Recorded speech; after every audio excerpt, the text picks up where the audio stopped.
Is it time? It is time for us to do what we have been doing, and that time is every day. We'll know in a very short period of time, but it looks like it could be something that will be not good. Believe me, not good. I see issue with that. And again, if you're, hey. You're not going to be able to insult your way to the presidency. That's not going to happen. I don't know who created Pokemon Go, but I'm trying to figure out how we get them to have Pokemon go to the polls. I'm Ted Cruz, and my pronoun is kiss my ass. So when you think about it, there is great significance to the passage of time in terms of what we need to do to lay these wires, what we need to do to create these jobs.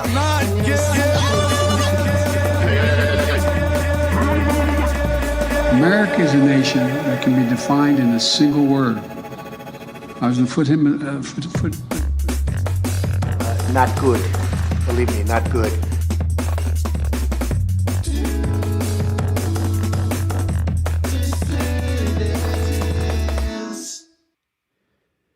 Hello, dissidents. Welcome, one and all, to a Sunday evening edition of the Do Dissidents podcast. Keaton Weiss here with Russell Dobler, of course. What's up? Hello. Give me a second. All right. You're looking like you're frozen. You're looking like your internet is all wonky. Looking like you're moving at about 3 frames a second. There you go. Now, yeah, that's not what it is. Okay, so when that happened last time, it's because the way they designed this, the plug is very hinky. So if it starts going low power, things start shutting down. Ah, interesting. So the That's computer was unplugged. It's not actually the internet. Yeah. Oh, well, that's a relief. That's good. There you go. You know, the things, they work better when they're plugged in. You know, no. The way this works, like the plug, the way Dell designed this, there's a Dell computer. People told me not to get one. I should have listened. The plug doesn't have a mechanism for it to really lock into place. Right. It's just kind of in there. So it's very easy for it not to be making the connection. Right. Yeah, my printer's like that. 955 strong in the YouTube chat, 496 over on Rumble. Thanks, everybody, for being here. Jake is in the booth with us this evening. Please give a round of applause in the chat for Jake. We are doing a bit of a split stream tonight, so some of you may have noticed we are live on X, Facebook, and Twitch, but we are not live now with our show. We are streaming Shama Sawant's national rally, her campaign launch. Because their rally ran into our show, we couldn't stream them both to all platforms. So we kind of had to split them up because we needed to be able to prep this for here. So we are not live on all platforms now, but we hope some of you guys got to see some of the Shama rally. We sent out a Substack newsletter blast informing everyone that it could be viewed on the On Strike YouTube channel as well as our X and Facebook. And we seem to have a pretty good turnout, so that's good. So congratulations to Shama for that launch rally. It seemed to have gone very well. I watched just about all of it up until when we had to start prepping for this. So big up to Shama. We recorded a little joint endorsement video, so that was fun. Yes, that was cool. Hope everybody had a good time. And yeah, Russ is repping the merch tonight. Repping the merch, baby, in honor of the event. That's right. It's been a while. I just ordered a new shirt. You're all going to like it. All right, cool. Good tease. Good teaser. Beautiful. All right, everybody. Well, we have a lot to get to tonight. It is Sunday, which means you will be going to Rumble for the Q&A after the main show is over and done with. So let's get right into things. All right, folks. So, it was news of a kind that Bad Bunny was going to be performing the Super Bowl halftime show. And it was really news to me because I had no idea who Bad Bunny was. But Bad Bunny, Puerto Rican artist. Apparently biggest artist in the world. Apparently really big. Apparently I'm even more lame than I thought I was. Yeah. I knew I was kind of lame, but I didn't realize I was this lame. I had literally no idea who he was. Absolutely no idea. I thought that was, Jared Kushner's code name for Air Force One. That's for all I know. It could have been that. I had absolutely no clue. But Bad Bunny is the halftime show, and he famously went on Saturday Night Live. We did a whole segment on this saying that people had 4 months to learn Spanish before his halftime show. He famously has declined to tour in the United States for fear that his fans might be detained by ICE going to his concerts. And so in response to Bad Bunny being chosen for the halftime show, of course, Jack Posobiec with the Tim Pool guys announces that Turning Point will be doing their own sort of parallel halftime show to air at the same time that Bad Bunny's on, so that the real Americans during halftime can tune in to the real American TPUSA halftime show. Here he is.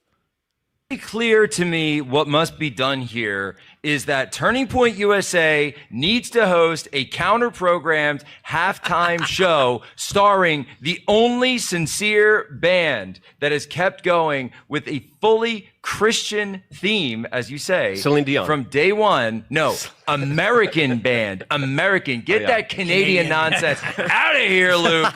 I'm talking about Creed. I'm talking about Scott Stapp. I'm talking about taking this entire country higher to a place with golden streets.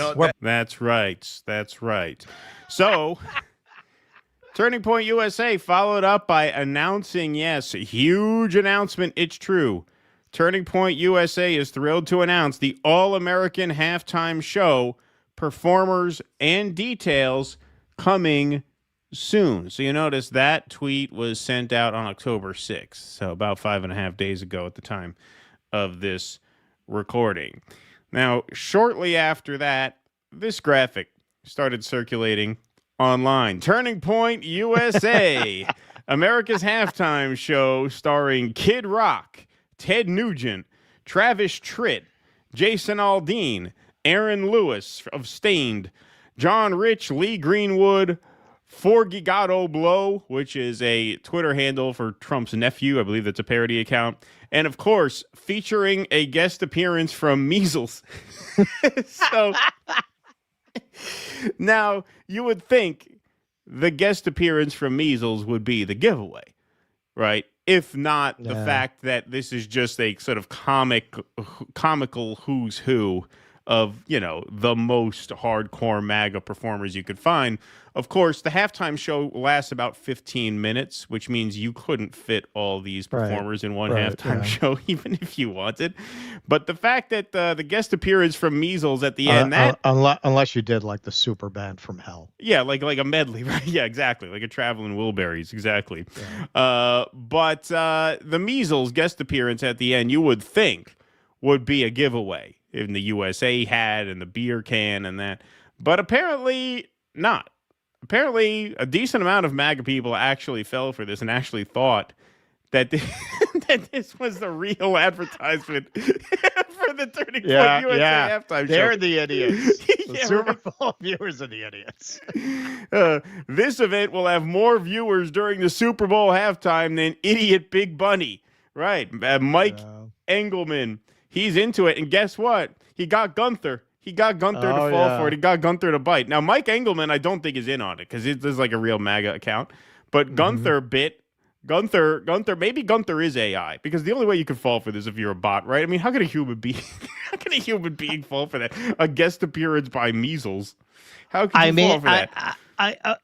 Okay. There have been pictures I've seen of Gunther Eagleman in the wild.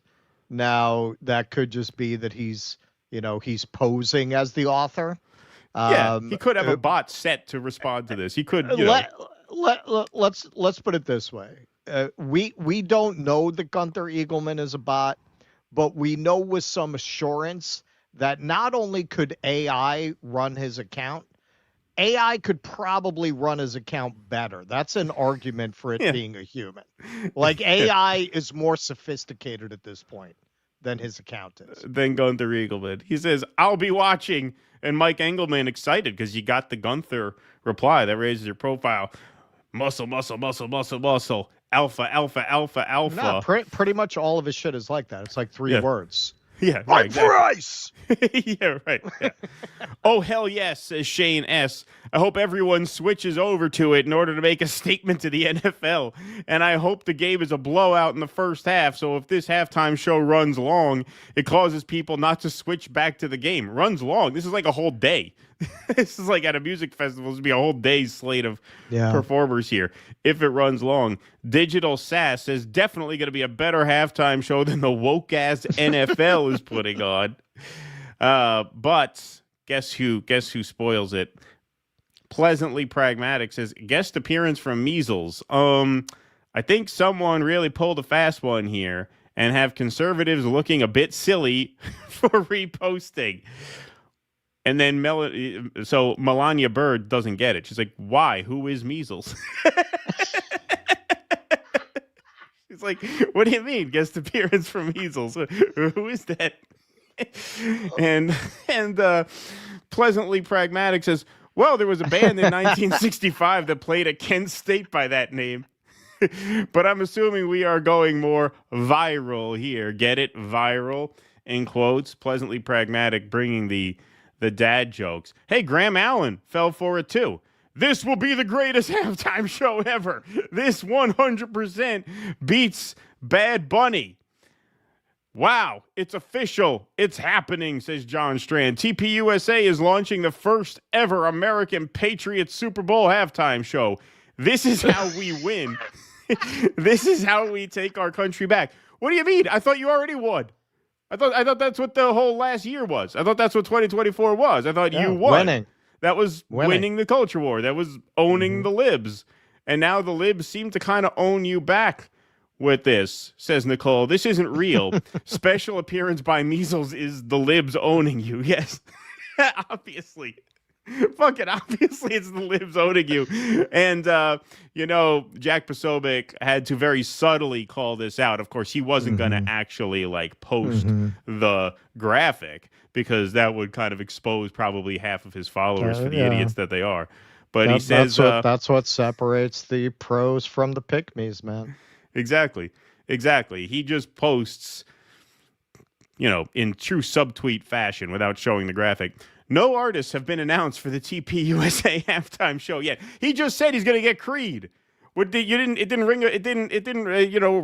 arouse your suspicions that Creed wasn't on the list. This guy's going to get Creed. He's determined to get Creed. He's a huge Creed fan. Creed's not on the list, so he has to come out and say, listen, no artists have been announced yet. So this is how you know the tide's turning. A theme of the live stream tonight is going to be, MAGA's kind of losing it a little bit. The Manosphere guys are starting to turn.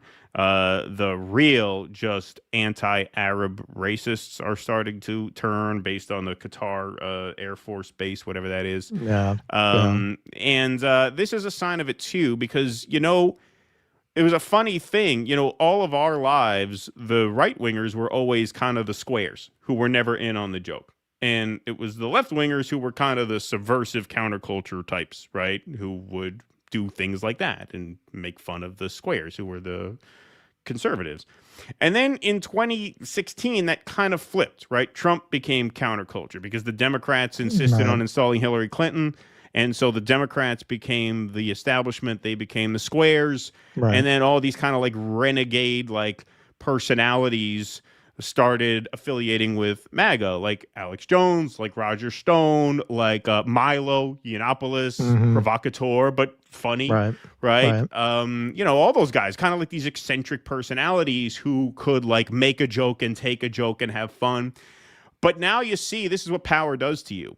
They're starting to become the squares again, right? They're starting to become the nerds again who would fall for something like that. Who would fall for something that's just so obviously a troll. I mean, to not pick up on guest appearance by Measles is pretty pathetic. And yeah, that seems to be what's happening. Things are kind of reverting to form, kind of. Like the right, they're becoming the censorious ones again. They're becoming the squares again. They're becoming the ones who are really kind of slow on the uptake when it comes to things like this. It's kind of an interesting cultural moment that we're living through, where the pendulum's kind of swinging back to where it was most of our lives, I think. Well, this is what you got to remember. I think it was Adlai Stevenson who said it's hard out here for a pimp.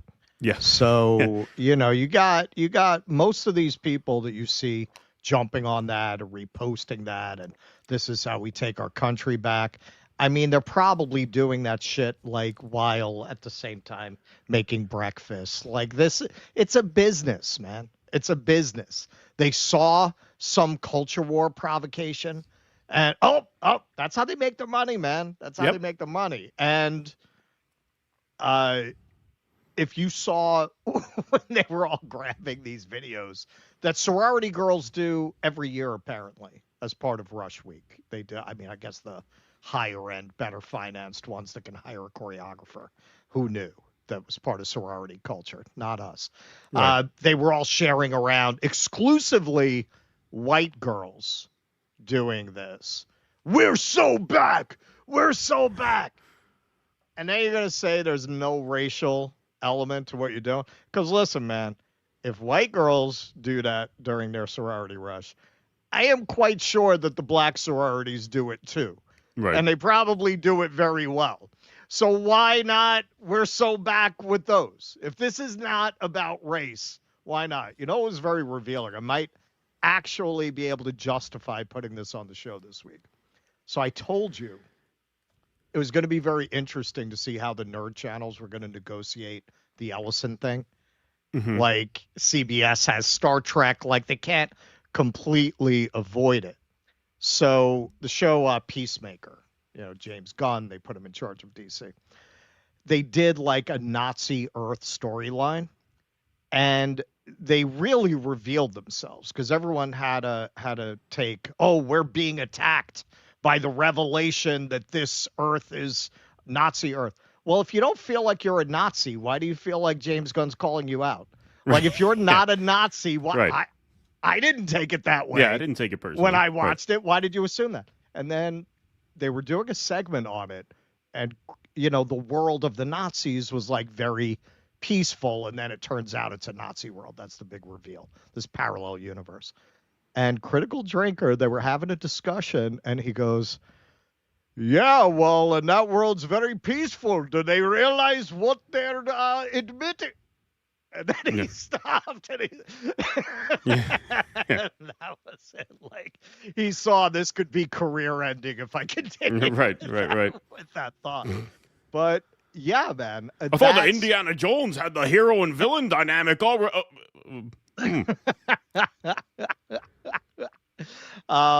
you're seeing how, it's culture and politics always kind of pace each other. It's always a reflection of each other.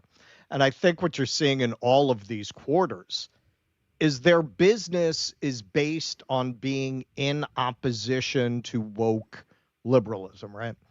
And in defeating woke liberalism, they're more and more desperate.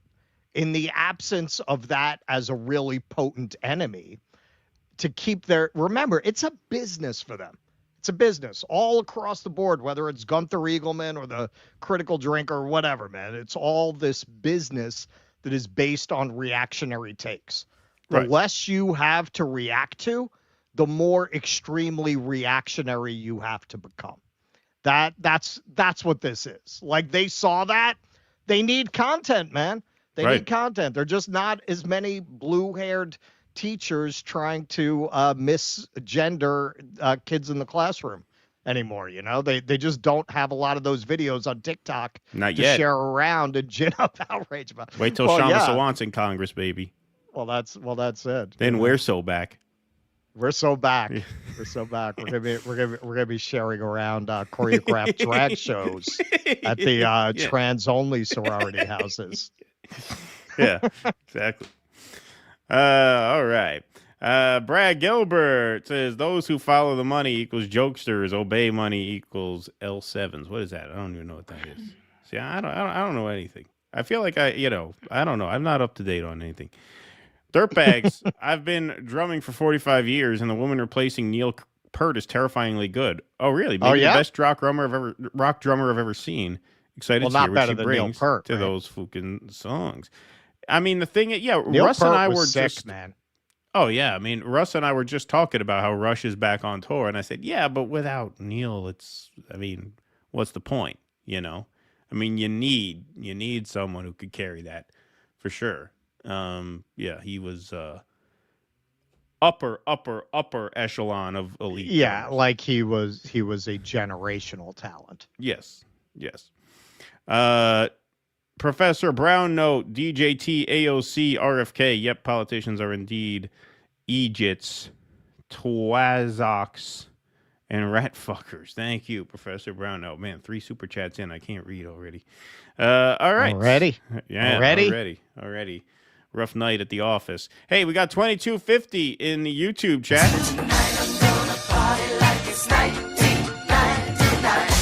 2342. Wow, growing quickly. All right. Smash that like button. Let's get up to 666 by the end of segment number 2, which starts now. All right, rock and roll. Hang on. Okay. So Glenn Beck. I don't know that we've ever done a Glenn Beck segment. I mean, we must have, but I don't remember one. So you might have wondered, why did Alan Dershowitz decide that Glenn Beck was going to be his safe harbor for Jeffrey Epstein rehabilitation?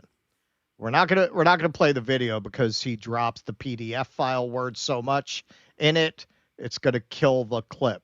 But basically, he told Glenn Beck Jeffrey Epstein was not a fan of the playground, didn't traffic kids, definitely wasn't a Mossad agent. Dershowitz argues Epstein wasn't a PDF file because he liked 16-year-olds, not 12-year-olds. He insists it wasn't trafficking since Epstein didn't sell children or keep a client list. And as for Mossad rumors, he says Epstein never told him, so he assumes it wasn't true. And Glenn Beck, of course, stormed off the set and out. No pushback. You can find the clip quite easily. No pushback. So this was October 31st, Halloween. I shit you not, 2023. Glenn Beck put this out. This might be why Dershowitz assumed this would be a good place to dump his Epstein apologia. What happened? I don't know. It didn't play. Oh, don't tell me when that shit happened, all my videos got unloaded. My slides didn't.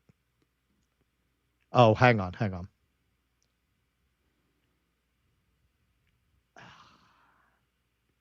Man, we might have to go to your segment and come back because that's going to take time. I got to load everything back in now. All right, fine. We'll do mine. All right. Take that off. All right, we'll just do my segment. It's not a big deal. James Woods, thanks for the $4.99. Appreciate that very much, my friend. Yeah, it's everything. All right. Abiding says, do you termites remember back in August, I told you Giants rookie Cam Scatterbo would run North Jersey.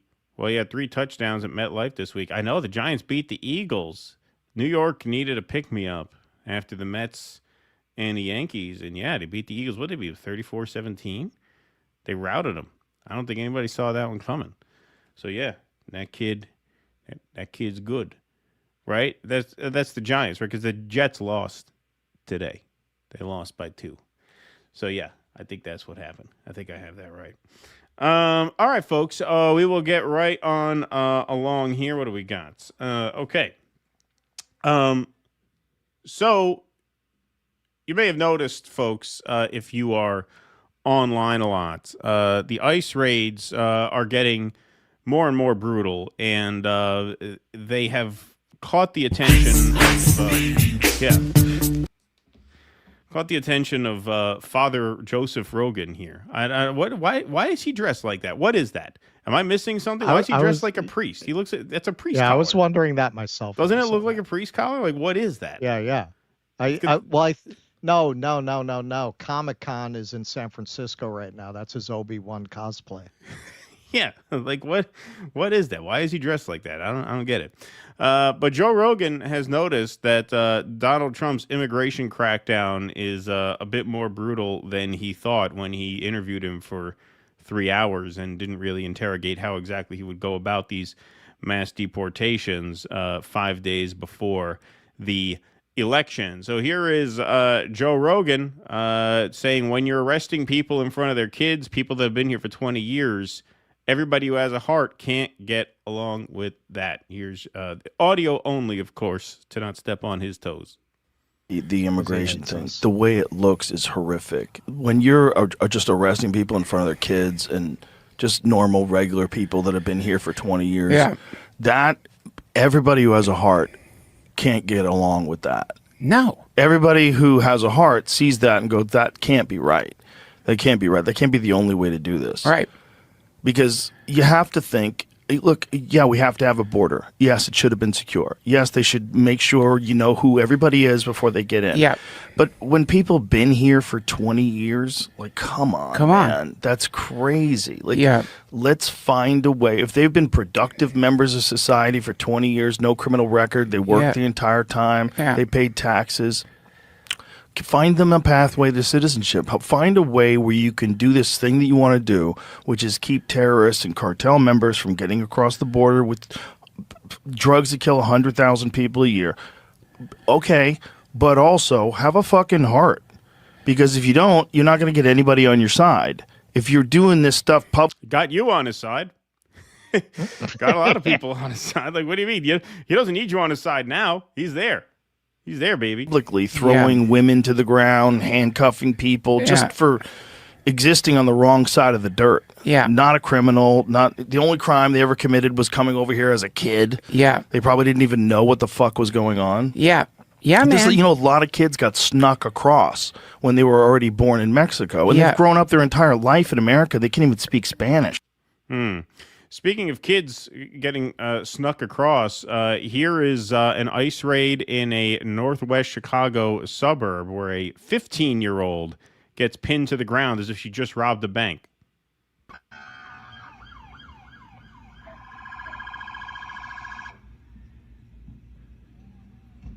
Look at that.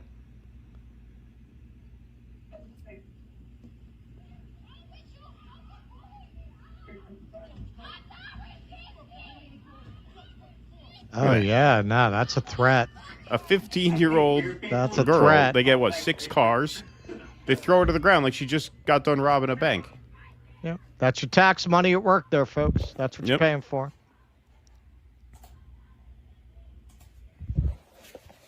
Yeah, that's not some Nazi shit. That's law enforcement. That's patriotism right there. People That's who cheer America this right on there. are not going to be remembered like good Germans. That's not how they're going to remember you at all. How about this? A 15-year-old autistic boy went missing this week. He was selling fruit with his family in Spring Branch when he disappeared. They filed a missing persons report and begged the public to help find him. He was in a Houston ICE detention facility. Kidnapped a disabled child. Here's this news report. 15-year-old boy, autistic, who was believed to be missing, has actually been in ICE custody for several days. Fox 26's Jillian Hartman is live in Spring Branch, where the boy was last seen almost a week ago. And you just got an update from the family the past 30 minutes. What did they have to tell you, Jillian?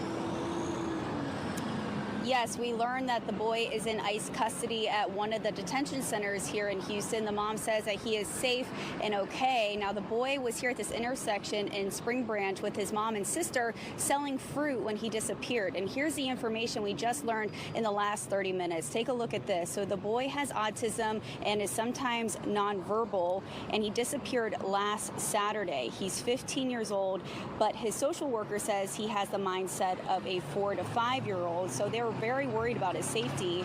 The mom said around 3 p.m. on October 4th. Mindset of a 4 to 5-year-old. She was with a customer selling fruit when her son asked her to use the restroom, and when she turned around, he was gone. Now, they filed a missing person report with Houston police, and earlier today, FL Houston held a press conference with the family begging for the public's help to find him.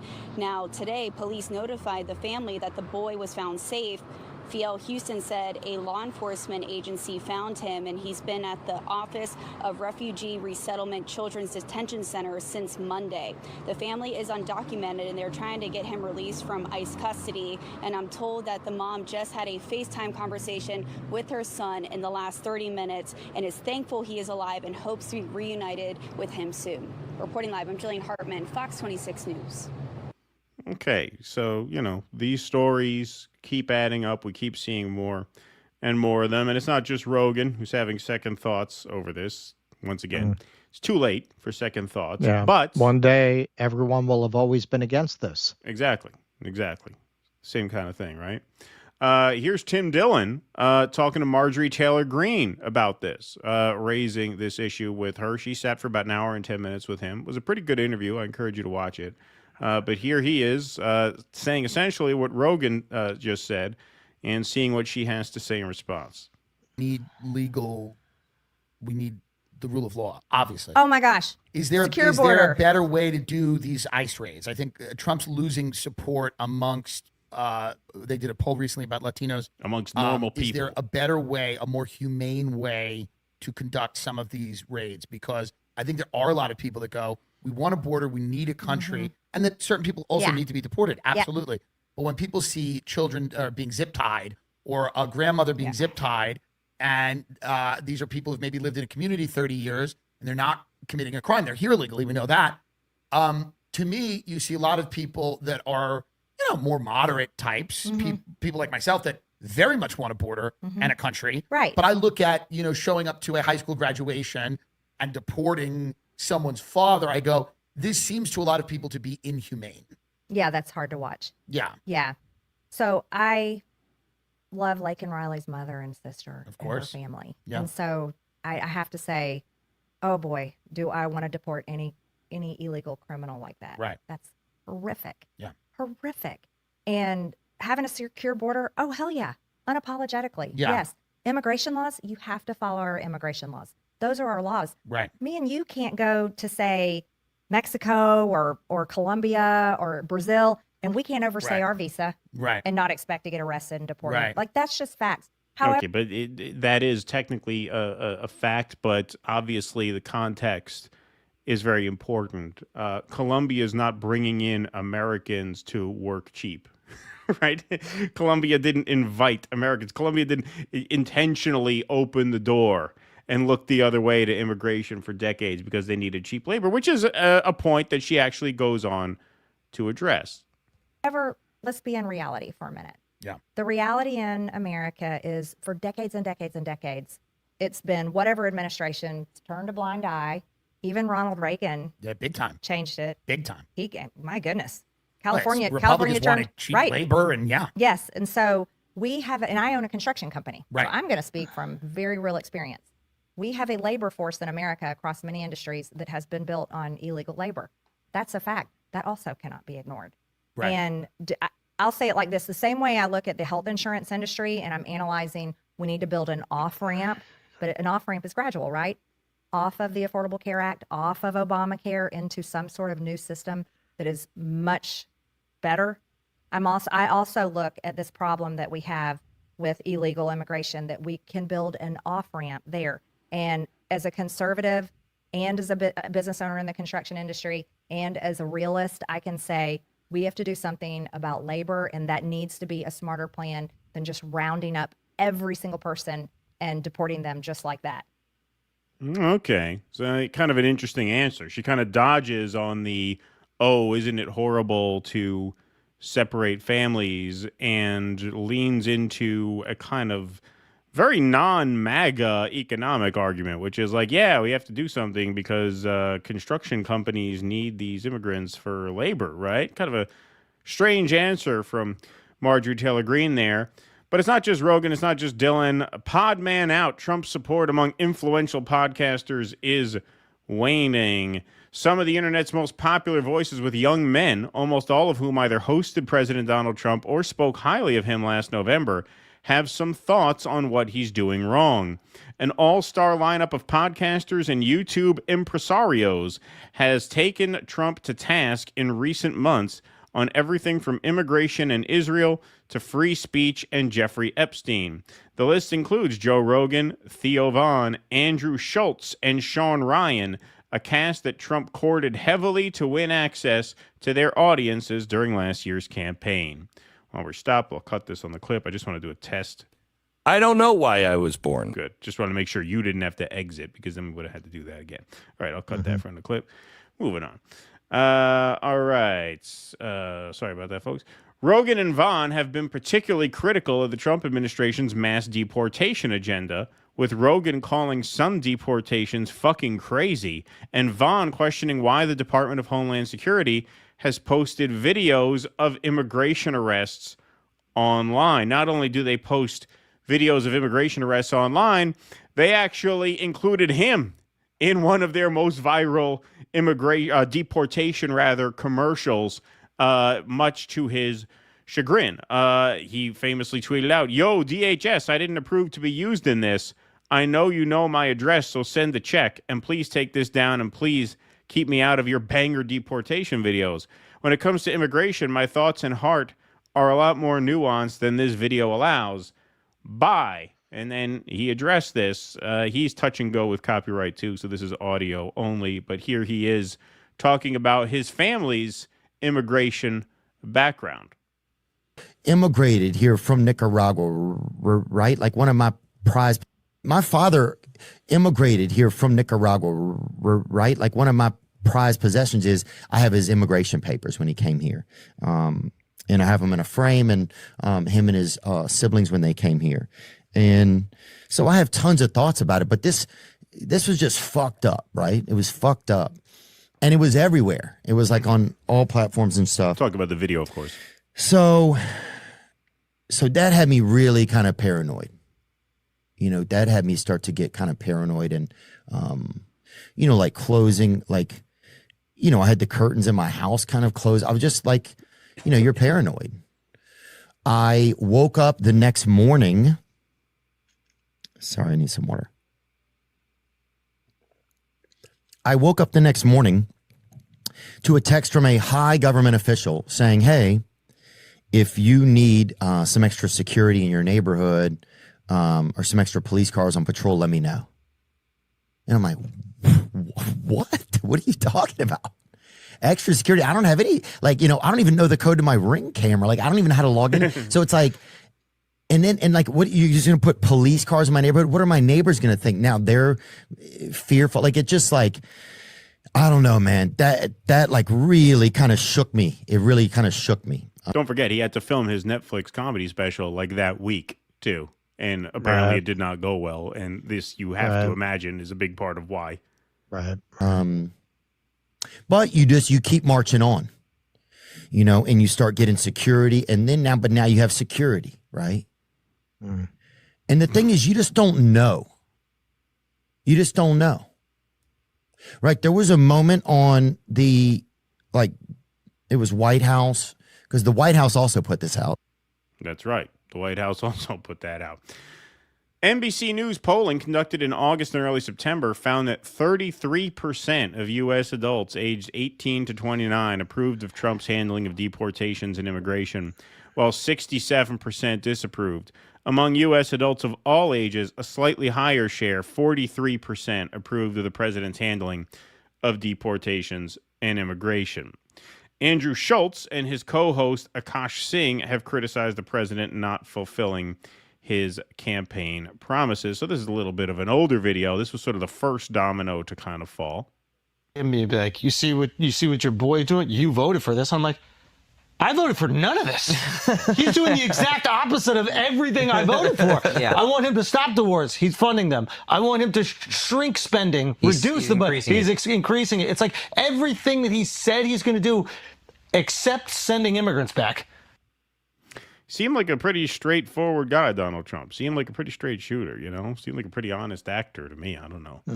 I don't know how he could have fooled all these guys. It's not that they made a ton of money and gained a ton of followers by cozying up to him. It can't be that.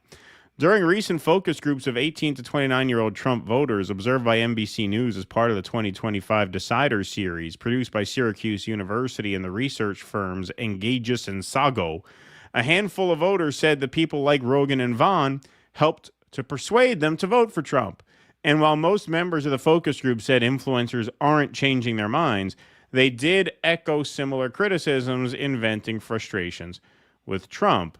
I don't approve of how certain situations are being handled with deportation, Caitlin R. added. The way that these people are being treated don't align with my Christian values or my pro-life values or any of the values that a conservative may have. Yeah, there's an idea, Marjorie Taylor Greene.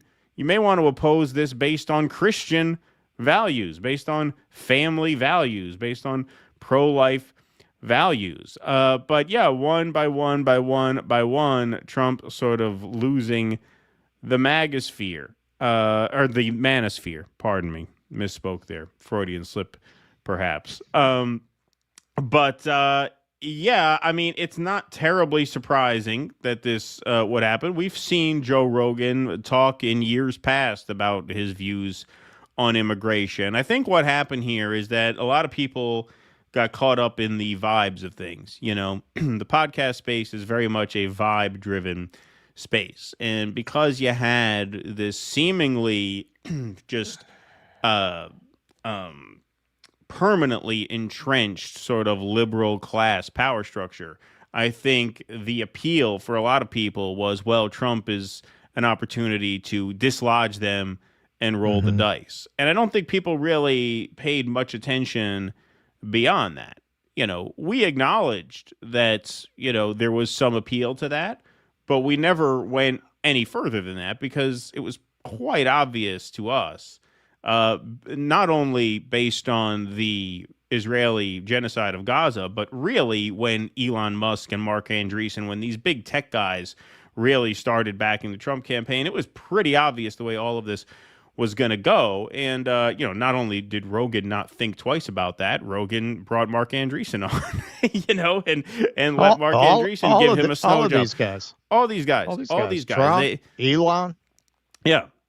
They all got caught up in the vibe game. And look, it's very lucrative to, you know, attach yourself to an ascendant movement that's about to get this kind of power.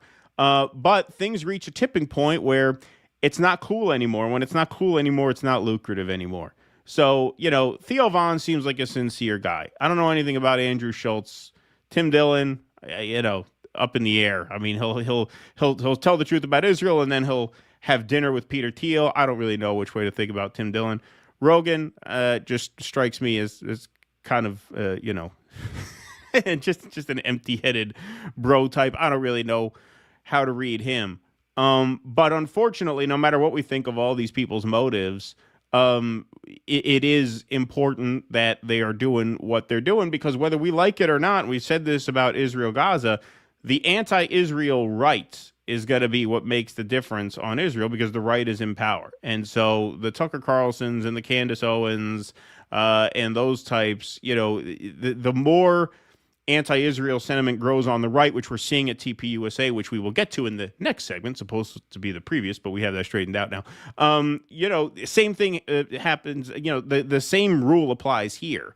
Like, the only way that this is going to change is if a lot of people that brought this administration into power start realizing that they made a mistake and start deprogramming themselves and their audiences from what is just clearly such a toxic ideology. And now you're seeing that manifest in 15-year-olds getting wrestled to the ground as if they're bank robbers, right? And, you know, average pod bros don't like that, and they don't want to attach themselves to that because normal people don't like that, right? And for people who present themselves as sort of everymen, this is not good. Believe me, not good. Yeah, I'm sorry, man. With Rogan, and we've hit on this quite a lot, it particularly blew up around the Mark Andreessen thing, which is probably why we can no longer show his videos, because we heard his fees, I think, with that one. But Rogan is so fucking irresponsible with the lives of his audience, with the interests of the people who have made him a very wealthy man. It's just absolutely disgusting.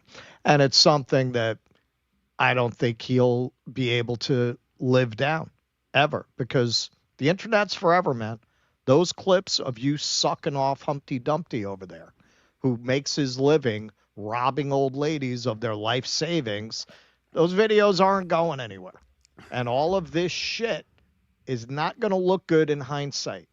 And hugging it out with Trump at the fucking WWE over there, whatever the fuck it was. UFC, whatever it is. Yeah, UFC, whatever the fuck that was. That's going to be forever, man. That's going to be forever. You know, I have no patience for this. Oh, as you say, well, now the tide is turning. You could see this isn't going to be lucrative. So now all of a sudden you're going to turn around. Oh, yeah, no, that's messed up. Well, what? You couldn't see that about these people before? We did? Yeah. We did. What? We're fucking, we have contacts in Washington. We have access to secret information. We have access to more information than Rogan does. Right. And in terms of vibes, look, it's not just Rogan. I hold Rogan to particular account because it's the Spider-Man thing. With great power comes great responsibility. Nobody in that space has a bigger platform, which means you have exceptional responsibility. The argument, you don't understand Joe's show, man. You know, he says he's a pothead. But get the fuck out of here with that bullshit. You know what I understand? This guy is a millionaire many times over. He can hire researchers and ask real fucking questions. That is not, I'm just a pothead moron. Really? Well, you made a lot of money for a pothead moron. You know, a lot of the smartest people are the people who try to convince you that they're dumb so that you won't hold them to account for what they actually do. I'm not going to say it's impossible for a dummy to get that rich. It's not likely. It's not likely. Acting dumb, yeah, man, that can make you very rich. Look at Marilyn Monroe. She was a brilliant woman, actually. She had a very high IQ. She got rich playing dumb. So Rogan is basically the dumb blonde of podcasters. He makes a living pretending to be a dumb blonde. But yeah, in terms of vibe, it's not just Rogan and it's not just people in that space. And that was a lot of where, when the election was first settled, we were kind of at odds even with some of our friends, man, because it's very hard for people not to get caught up in a vibe, not to get caught up in a mood. A lot of people got very caught up in that. Did you see Vance and what he said to those Europeans? And even people who should know better completely ignored the obvious. What he didn't say. Not shit about Richard Medhurst. Not shit about Sarah Wilkinson. All he wanted to talk about was people who got in trouble praying outside a fucking abortion clinic. He said more by what he didn't say than what he said. Now, a lot of people who should have known better, they got swept in the vibe. They got swept in the vibe. A lot of people who should have known better were running around supporting Tulsi Gabbard and Kash Patel as if these criminal psychopaths are gonna go and, oh yeah, they're gonna clean things up for you. Sure, yeah. Man. Like, they'll go after the deep state that you've been at odds with. They're just gonna install their own version of that. Like, why? Like, do these strike you as people who have an interest in good government? Tulsi Gabbard, this is the thing. And Crazy Eyes Kash Patel? Really? You thought they were going to go in and make things better for the American people? But a lot of people who know more than we do, man, got swept up in that vibe. You know, it's the Nietzsche thing. Be careful in fighting monsters lest you become one. I think very often people are fighting these deep state actors and these Russiagators. It's very easy for them to just get swept up in the momentum when somebody says, I'm going to take revenge against these people. Yeah, I mean, to me, it's fairly easy to tell if someone has goodwill, right?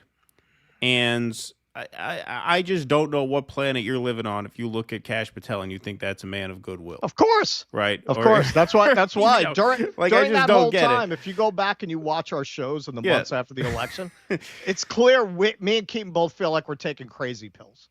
that we have to explain that Kash Patel is a fucking crazy person. Right. That's why it did not surprise me one bit that the Epstein Files thing. Not one bit. Nope. Not even a little bit. Nope. Tulsi Gabbard, when she turns around and says, "Oh no, Iran is very close to having nukes," even though she said the opposite, didn't surprise me one bit. They just don't like. She called Donald Trump Saudi Arabia's bitch. Yeah, like there's an element of, people skills that I think you kind of bring to these things. And I'm not even the most social person in the world, far from it. To the point that probably reads as a punchline to people who know me best.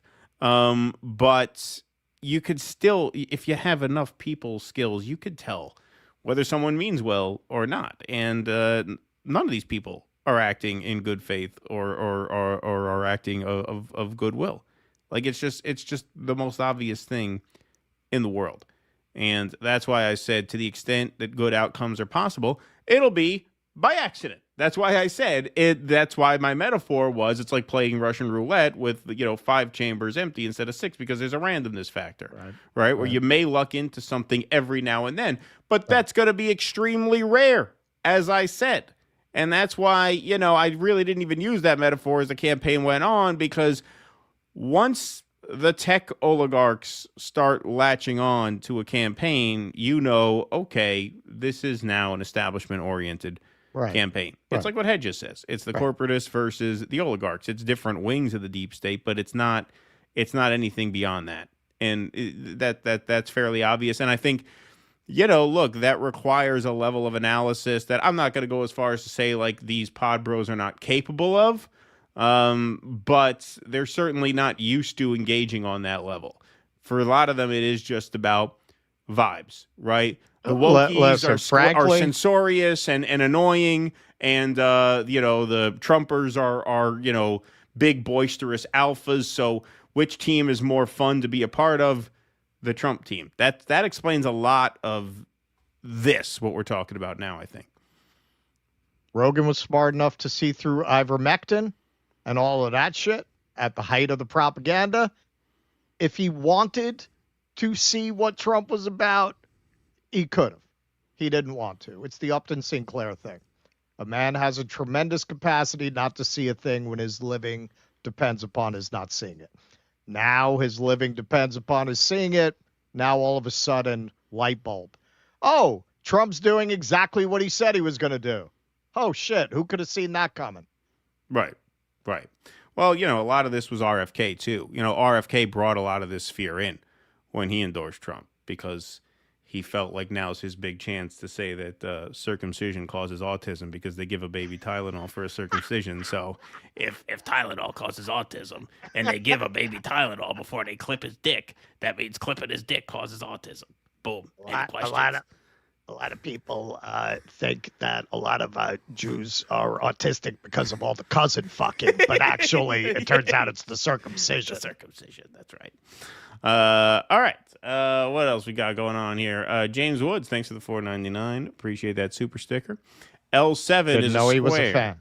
You make it with your hands. Oh, I see. So like that, you make a square with your hand. L and a 7. There you go. Beautiful. I hope I didn't just flash any inappropriate sign. If I did, it was an accident. Jolly Man, Big Boy, Roger Waters needs a new protest song regarding politicians who support Israel. Another dick in the wall. There you go. He just came out with another protest song. I think he wrote a protest song. Did he really? Song. Yeah, I think he sang it on Katie's show, because he was just on her show. And really? I think he has another song like coming out. I do think so. Rogan is emoting. Said bloodthirsty mayonnaise. Argument not based on logic. Everyone who has kids and commits a crime gets separated from them. Do we not enforce immigration law? Ugh. What I would say is, you can absolutely, if someone has to be deported, then you can do so in a way that keeps them united with the kids. Like, you can't tell me there's not an orderly way to do that that doesn't strip kids from mothers. Like, you're telling me you can't do that in a way that doesn't disappear people for a month on end to the point where then they can't find each other. I mean, I think that's just absolutely absurd. And also, listen, I'm sorry, man. Like, I have said many times when this issue has come up, I come from a neighborhood where a lot of people wind up in construction. And just as Marjorie Taylor Greene says there, It's full of illegal immigrants, that industry. I saw construction. My best friend was a general contractor, man. I saw that job get worse and worse. I saw his business get harder and harder because he's competing with illegal immigrants and he couldn't match those prices. I'm not unsympathetic to those kinds of arguments. At the same time, these arguments are taking place in a context where CEOs make 500 times what the worker does, and they used to make 20 times what the worker does. So I can't help but feel that this is a distraction from the real problems that the working classes beset by. I cannot feel under those circumstances that that's the real source of the working classes' immiseration. I don't believe that. Now, what Marjorie Taylor Greene says there, did they bring in a lot of illegal immigrants to suppress wages and to weaken labor organizing? Yeah, I believe that too. That's nothing new. That's nothing new. That's been going on for hundreds of years in this country, that they would bring in a lot of immigrants in order to suppress wages. But even Marjorie Taylor Greene pointed out there, she dodges the inhumanity with which they're doing this, as you pointed out. But her overall point was, hey, like, you can't do it like this. Like, yeah, they did let all these people in because they wanted cheap labor, but you can't just rip everybody out now all of a sudden like that. I mean, it sounds like what she would want was the former kind of consensus position, like secure the borders and give a path to citizenship to the people already here. It sounds like if you put a gun to her head, that's what Marjorie Taylor Greene would want, which was the grand bargain they tried to strike many, many, many times on this, but they always got thwarted by hardliners. Yeah, I think so. Eric Rousseau says, according to RFK Jr., getting my dick clipped gave me autism. There you go. Yes, you see, you were one step ahead of us there, Eric Rousseau. Vito says, it's Vito, love, courage, and no war. Cancer sucks. You all rock. Thank you, Vito. Let's have a cowbell for Vito over there.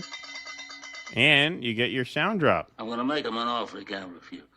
There you go. Look at that. You got it. Beautiful. Thanks, Vito. Kenman says Mike McRae is Cash Patel. Yeah, that is killer. He does a fantastic Cash Patel. Those skits he did too. Yeah, they're so good. Pam Bondi's a bitch. I tried to test the waters there, but she wasn't down for Brown. But believe me, I'm getting tons of action. No, it is great. Those calls are fucking great. The McRae's Cash Patel, it's great. I think he did 2 calls as Cash Patel, and he really has them down good. Like, those calls are really funny. That's his best character since the Hillary supporter woman back from 2016. That's like his best character since then. It was really, really good. I recommend you go all watch those. Those are really funny.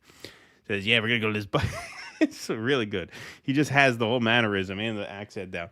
Rogan wears matching costumes whenever he has Duncan on the show.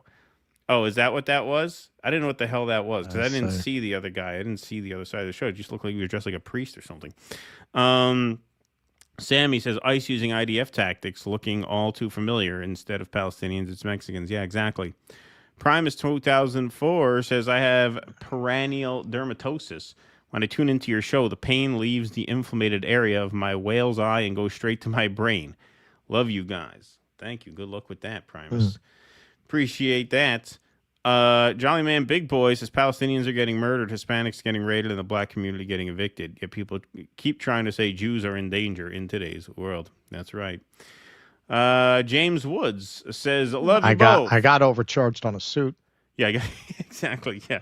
I love you both. Hope something positive happens to you today. I have stupid ass cancer, so fuck cancer. You guys are my favorite Jews. Keep up the good work. Well, thank you for that. And thank good luck. You, man. Sorry to hear that, but good luck with everything. And please be in touch, James. Okay, cut a clip of your introduction, please, and thanks. We're actually getting a new intro. Is very close. Coming soon. Coming soon. It's almost there. Soon. New quotes for not a whole new intro. We're keeping the main form. We're keeping the beginning and the end. Yeah, we're changing the quotes in the middle for the midsection of the intro. That's right. Let's see. Stoop Sign says Hoffman Estates believes selling micheladas and elote is a hate crime unless he's autistic and selling fruit and ICE is selling him. Thank you, Professor Stoop Sign. Appreciate that very much. All right, let's move right on along. Okay, so we're on. All right. So Beck should I now. just pick it at that slide? Nah, you could do But that. You could do with the thing. You could Set it up. Yeah. Okay. I forget. All where right, you were. folks. Sorry if you. We're doing this for Keaton, so just hang out. Hang on 1 out second. Hang out if you already heard this part. 1,013 likes.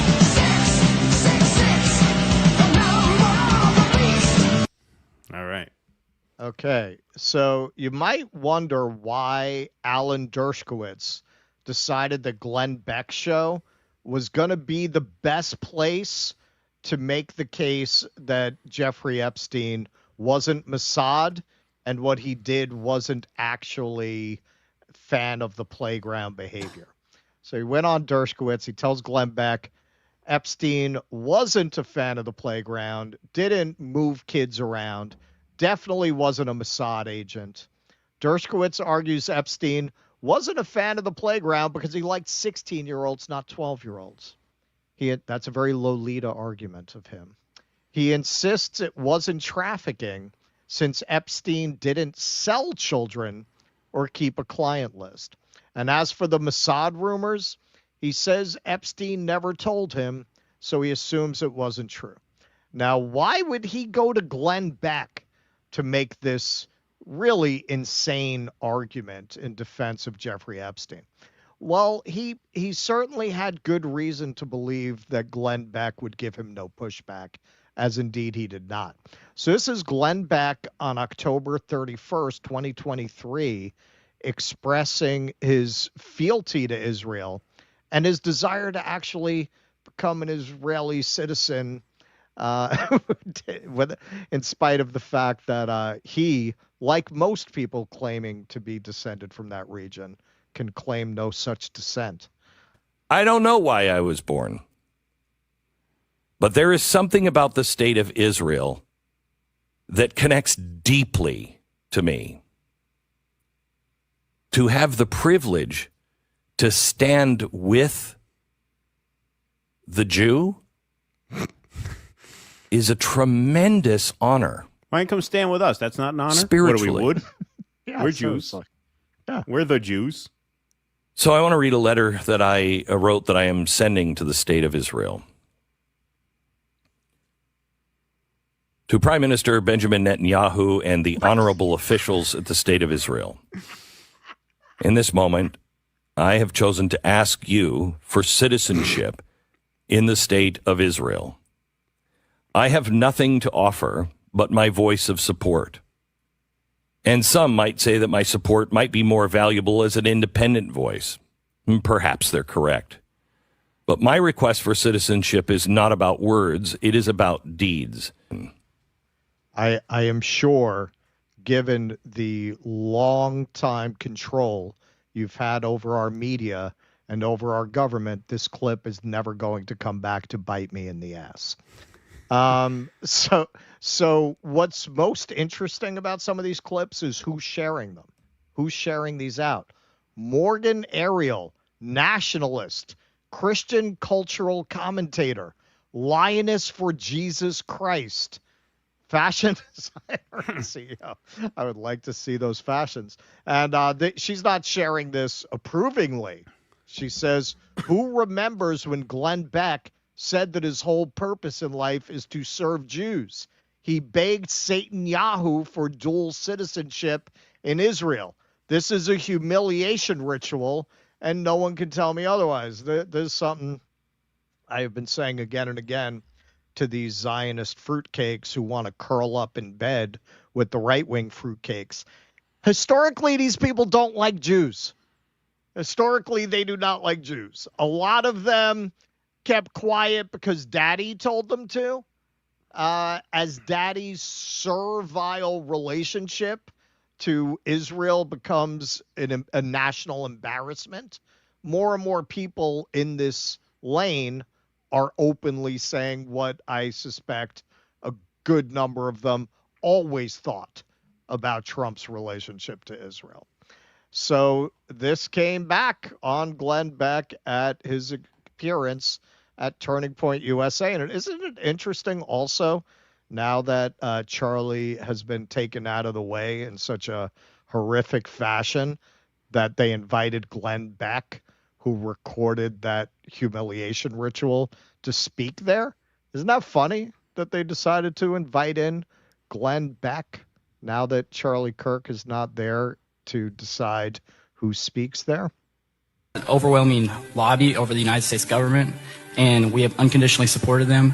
I'll take that back. Israel has an overwhelming lobby over the United States government, and we have unconditionally supported them. We have fought their wars in the Middle East. Bibi Netanyahu came to our Congress in the 90s, told us a list of countries that we need to take out. Some were Syria, Iraq, Iran, Libya, etc. Through those wars, we have lost trillions of dollars. We have lost American servicemen. We're lobbying everybody else, and they will... No one's clapping for your Charlie was starting to notice about the Israel lobby. Could I answer my question? Can I answer the question, please?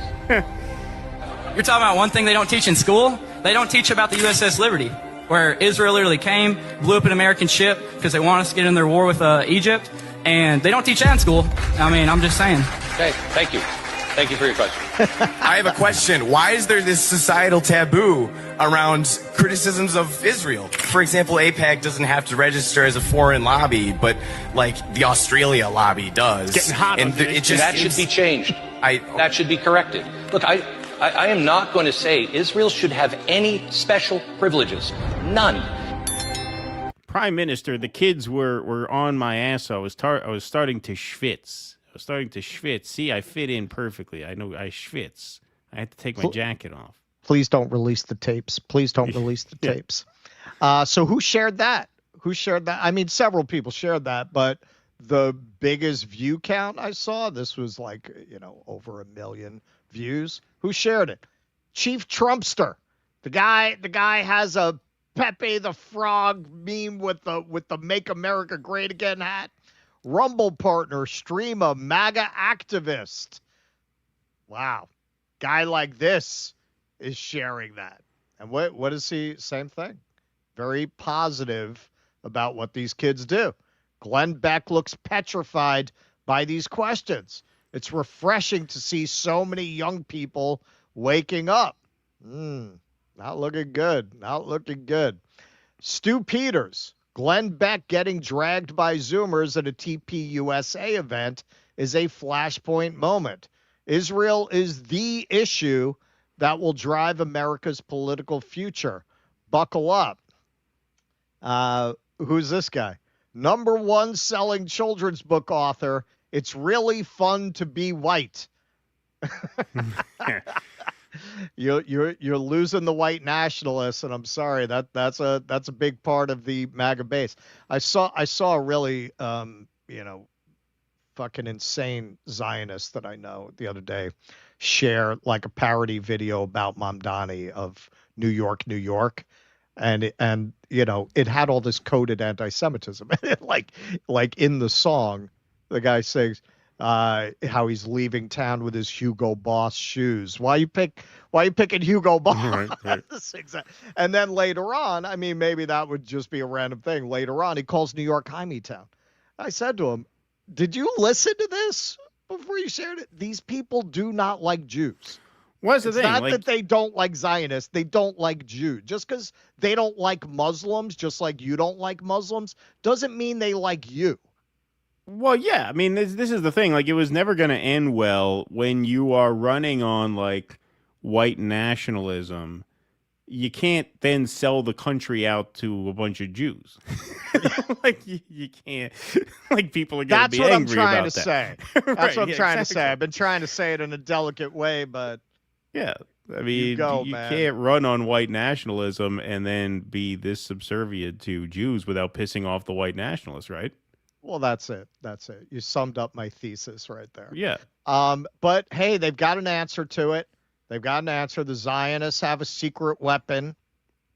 CBS News names Barry Weiss as editor-in-chief. Well, that's going to get the youngins back in the fold, right? This from Prem Thacker. Update. Barry Weiss's first pitch at CBS, a roundtable with Antony Blinken, Mike Pompeo, and Hillary Clinton, that ended up being a virtual interview with Clinton and Condoleezza Rice has about 150 viewers on YouTube. Added with the 24/7 CBS stream, it's just over 1,200 viewers. Aaron Mate quote tweeted that. Barry Weiss's ZBS News, same ghouls, fewer views. Trademark. All right, well, we'll have to contact Aaron about how much he wants. And here's Glenn kind of summing this up. And he mentions specifically the Glenn Beck thing at one point. But overall, he was asked a viewer question about whether he thinks that this real shift in momentum is going to be lasting and permanent. We're looking at these unraveling poll numbers, and there was just an amazing poll out this week. We have covered a lot of these polls, by no means all. It seems like each one is worse than the prior one for Israel. CNN reported that it's the first time in history that a majority of Americans now side with or sympathize more with the Palestinians than they do with Israel. A majority of Americans sympathize more and feel more connected to the Palestinians than they do to Israel.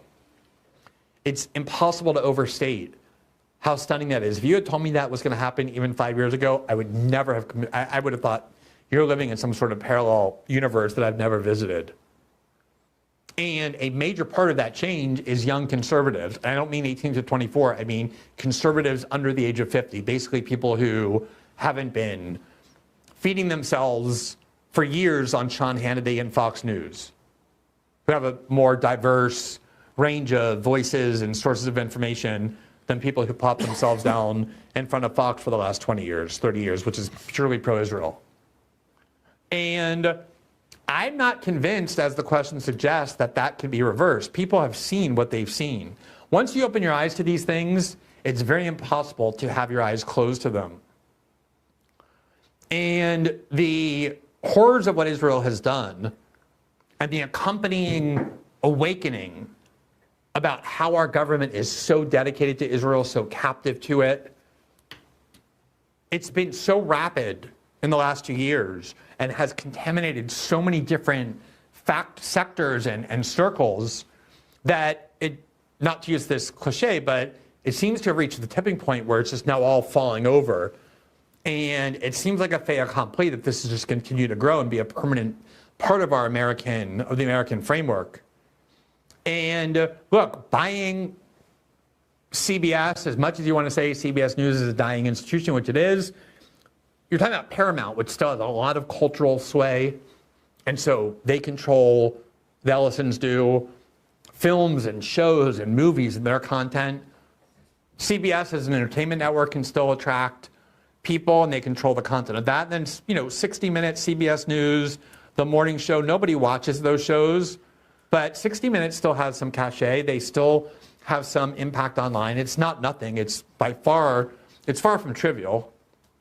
But they're not just investing in those kind of old media outlets, but also TikTok, where every Democrat and Republican who voted to ban TikTok will tell you the reason it got so many votes in Congress finally was because the ADL called for it to be closed, because people started realizing that a major source of information that was changing the minds of Americans, not just American liberals, but American conservatives about Israel, was constantly watching what Israel was doing in Gaza, and then also understanding how devoted our political leaders are to Israel, how often they visit, how much money they want to give there, often at the expense of what are supposed to be their own constituents. Yeah, I think Glenn's exactly right. I don't think you can put this toothpaste back in the tube. And I've noticed this. I almost did a segment on it. Maybe I will later in the week because I'm sure it's not going to change. If you're on X, it is just flooded all of a sudden. It's like in the last 48 hours with one Zionist account after another. Even if you don't follow the account, everyone is talking about it. And if you remember when Netanyahu had that sit down with the bought and paid for so-called influencers, he said, Elon is a friend. We have to talk to him. Well, clearly they talked to him. Clearly there's a button they're able to push with him. We know that in spite of the fact that he called out Donald Trump as being in the Epstein files, Turns out he was in the Epstein files too.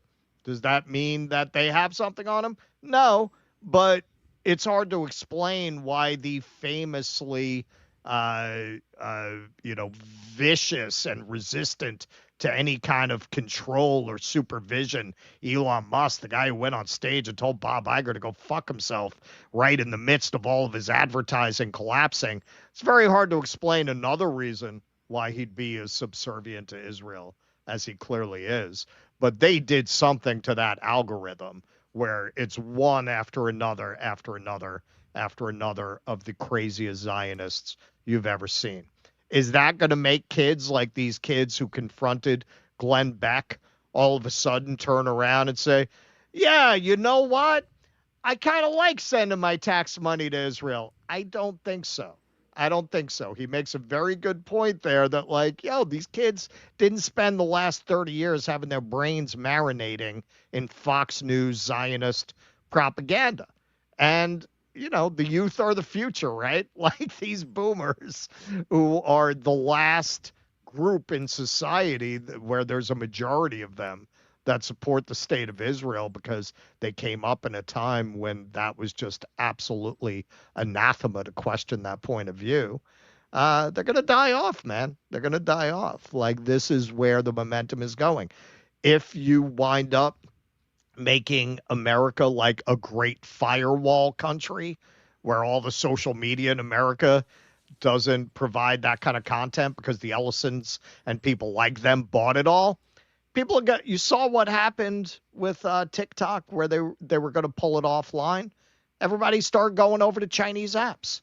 You'll wind up they'll go over to stuff like Red Note, WeChat. You can't shut down the world that way. You can't shut down the world that way. You're just going to wind up empowering platforms that are based in other countries. There's no putting this genie back in the bottle. That's what you saw there at TPUSA, because the people who took over TPUSA, there's a lot of speculation about what's going on over there, which, we've discussed somewhat. They clearly want to please their Zionist donors, and doesn't look like it's going to work. They're talking about how, it's bigger than ever. Well, yeah, but not with people who are going to buy this bullshit. No, I mean, these kids obviously had a reverence for Charlie Kirk, and I think it's a very safe assumption that they've been following the developments in terms of his deteriorating relationship with his pro-Israel donors in the final months of his life. And once you go there, you take things outside the realm of simply like foreign policy, right? And this is where the Zionists really overstepped, is they just insisted on being such an intrusive presence in people's lives here, right? In a way that, like, dissent against the Iraq war didn't hit the same. I mean, you got people here, American commentators, who do what we do, like Candace Owens and Theo Vaughn, who feel a need to say into the microphone, I'm not suicidal. Like, people are like, what the fuck is that? Like, this is America. Why do people with podcasts have to put a disclaimer out before they say something that they're not suicidal because they're afraid of being violently attacked for saying the wrong thing? Like, is this a free country or not? Like, it kind of feels like an occupied country if people have to talk like that, if people have to walk on eggshells when they're discussing a certain topic. It's un-American. It's anti-American. Like, these kids like America. Turning Point USA was a pro-America organization. Patriotism is the brand. That's the buy-in. That's the ethos. And for this gang of criminals to be insisting that everybody toe the line, or else what? You have to fear for your life before you open your mouth? No, fuck that. People are not going to go for that. They're just not going to be bullied in that way.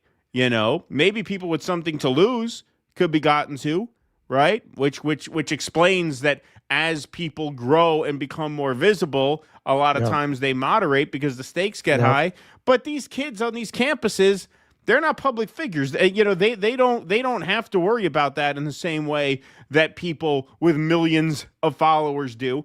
And ultimately, mass politics is mass politics. It's about numbers. And there's no way you're going to convince most people that this is an acceptable dynamic, that it's acceptable to live in fear of this crazy little apartheid state a few thousand miles away. People are going to be like, no, fuck that. This is our country. This is America. The whole brand of the movement is America first. How are you going to get them to tuck their tail between their legs for Israel? It's not going to happen.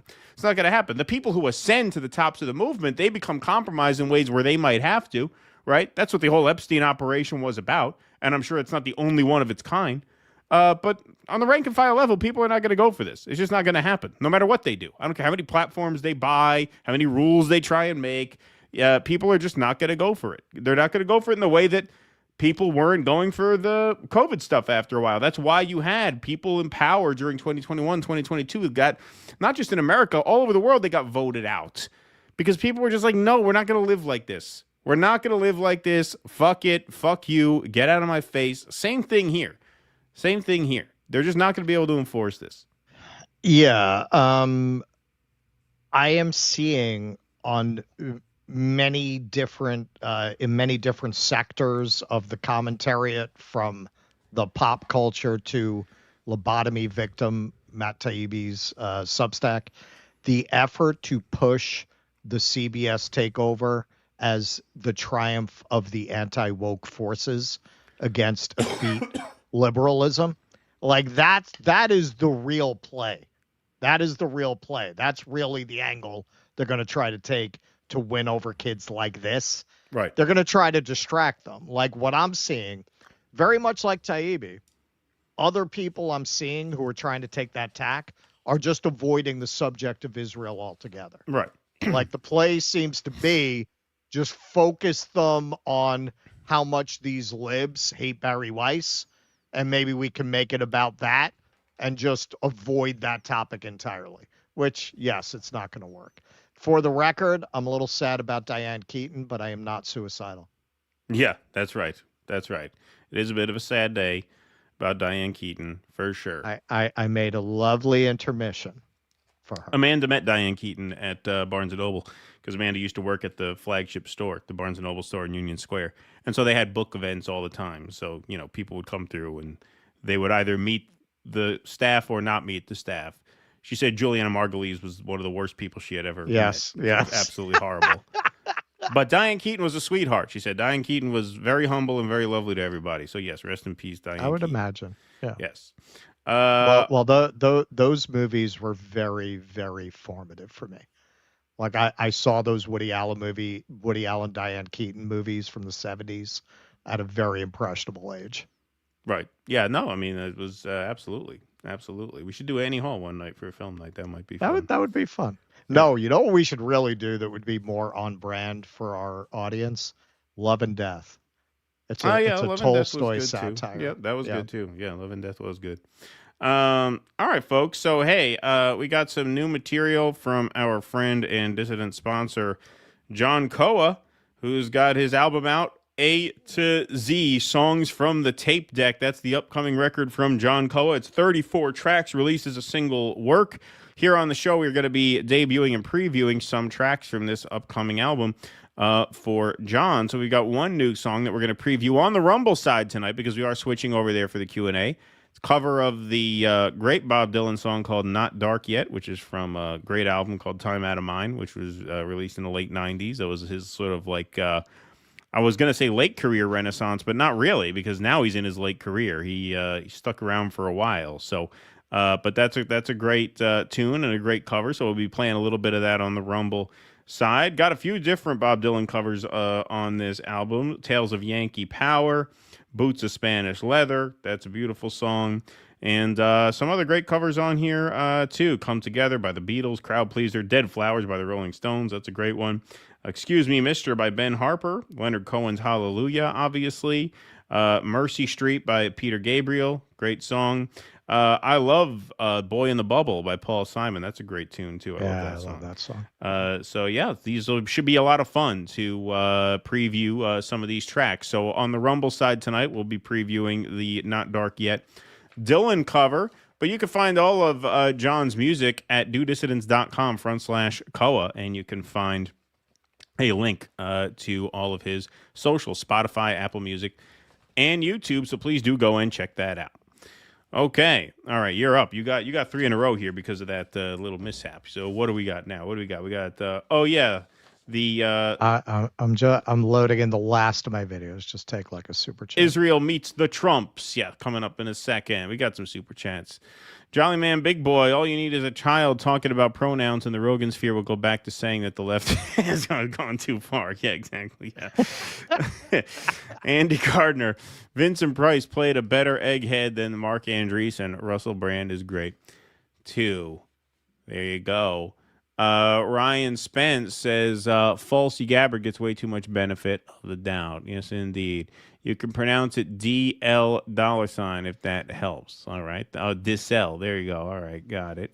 David Santucci, thanks for the $20, my friend, says, I heard somebody describe RFK's voice as a fork caught in a garbage disposal. I wish I had thought of that one. Yes. Not bad. Flowery language there. Professor Brown Note says, be somebody. Fascism equals power tripping losers with guns, titles, and uniforms since 1922. Avenge your abuse by rich whites on browner people, or in case of Israel, redirect from Euros to Arabs. That's right. Mienticus Prime, everything's a scam, everything's a lie, everything's hypocrisy, and so I don't comply. Vito says, R.I.P. Moody Blues bassist John Lodge. Cancer sucks, you all rock. I did not hear that. Nights in white satin. Yeah. Send the employers to Abu Ghraib or shut the fuck up. Thank you, RU Poster. Appreciate that. We should wait to criticize the Trump administration until they go after the trade unionists. Seriously, the administration is going to try and coup the government because if they don't, they're going to jail. Free Shit says, I don't believe this has to do with immigration. Didn't Russell say it has to do with the rest of us? Well, yeah, it's about a police state. Yes. Yes, it's about a police That's state. the end game. Yes, pretty obviously. Vianticus Prime says, everyone remember what Reagan said, ICE is here from the government and they're here to help. That's right. Future intact. It's okay to be against cutting babies. Remember, you can't change the past, but you can keep the future intact. Yeah, this is one of those really divisive issues, you know? People take that shit very seriously. We've gotten emails about circumcision. We've gotten emails about people who are very disturbed, very passionate about by our attitudes towards circumcision. I mean, I don't really have attitudes about it. Like, that's your business. See, I live by a very simple motto, which is I worry about my dick, you worry about yours. How's that? Worry about your own dick. That's good advice to go through life, right? Go through your life worrying about your own cock. Words to live by. Yeah, you'll be all right. You start worrying about what other people's dicks look like. That's when you start stepping on toes, right? Lao Tzu said that. Yes. Mind thou ownst cock. Yeah. That's my. That's my words of wisdom for you. Yeah. But the real cool. I don't need to hear you really 7 achieve paragraphs wisdom. in an email. Yeah. You realize there is no cock. Exactly. We've gotten like several lengthy emails about circumcision. It's really kind of wild. We have. Yeah, we used to get them when we covered the trans issue more. They would say, "Well, why are you against that?" And you don't speak about circumcision. They felt that was another example of inappropriate body modification imposed on children who can't consent. Interesting. I mean, I have my feelings about it, but I don't impose them on others. It's whatever it is. Like I said, just worry about yourself. Worry about yourself. I think that's good advice. All right, let's go. What do we got here? The Trumps. Israel meets the Trumps. Yes, what a thrill for everyone involved. They got it on there in Israel, man. They got it on with that wall, yo. They got it on with that wall. Everybody got up on that wall, man, getting hot and bothered with that wall. Here's Ivanka. I want to thank my father, Donald Trump, for hitting on me on live television. No, I should mention that. For his unbending leadership in bringing real hope for lasting peace to a region that has known so much pain and heartbreak. Well, whose fault is that? Whose fault is that? Why is there so much pain and heartbreak? It's very funny the way they talk about this as if it's a natural disaster that came on this region. So here they are, man, bring your own porn music. Max Blumenthal here. We got Witkoff and Kushner fucking that wall. Here's Max. My fellow Americans, what are we going to do about Sharia law? Yeah, right. I've never seen a Muslim make a non-Muslim practice their religion this way.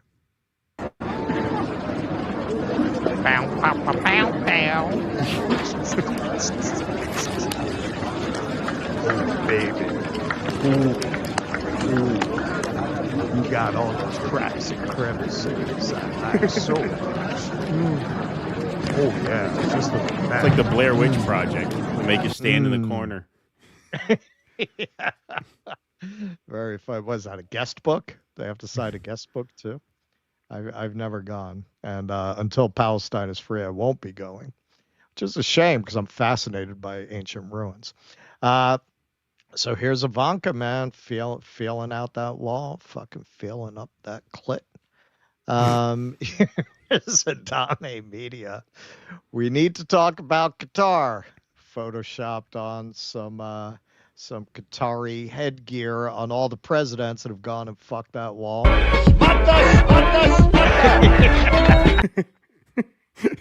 Yeah. There's a little parody of Ivanka Trump doll comes with the wall. No matter if you are left or right, do not vote for or support anyone that touches that wall. Yeah, those are words to live by, but that means not voting, which a lot of people would say you probably should. And my own contribution, did you find the G spot? So Aaron Mate here tweeted out Jared's remarks in part. Jared, perpetual winner of world's most genocidal bar mitzvah speech. Funny stuff. All right, so here he goes talking about the world's most moral army. Instead of replicating the barbarism of the enemy, you chose to be exceptional. You chose to stand for the values that you stand for. And I couldn't be prouder to be a friend of Israel, somebody who supports Israel, and somebody who fights very strongly to see Israel survive, succeed, and to achieve its fullest potential. Don't worry about my shiksa wife. I made that bitch convert. I was going to say, does Ivanka have a thing for guys who look like her? He kind of looks like her. He kind of does. He kind of looks more effeminate, actually. He does. Yeah, he looks like her. She doesn't look like him. Yeah, so it's a good thing. It's a good thing they didn't commit any barbarous. Well, it's kind of barbaric to put on the clothes of your victims, the women's clothes of your victims. Also, this is doing nothing to dispel the idea that it's a nation of fucking perverts, of psychopathic perverts. I was going to say, you're giving Glenn Beck second thoughts when you do that. Glenn Beck, he's a square guy. Or maybe this is actually why he applied. There you go, man. This isn't like a one-off. This is such a common thing that this is what Destiny felt he had to lecture them about. Not to do it, but to stop taking these pictures and sharing them on the internet. Right. This didn't start in Gaza, by the way. This is them in Lebanon doing this back in 2024.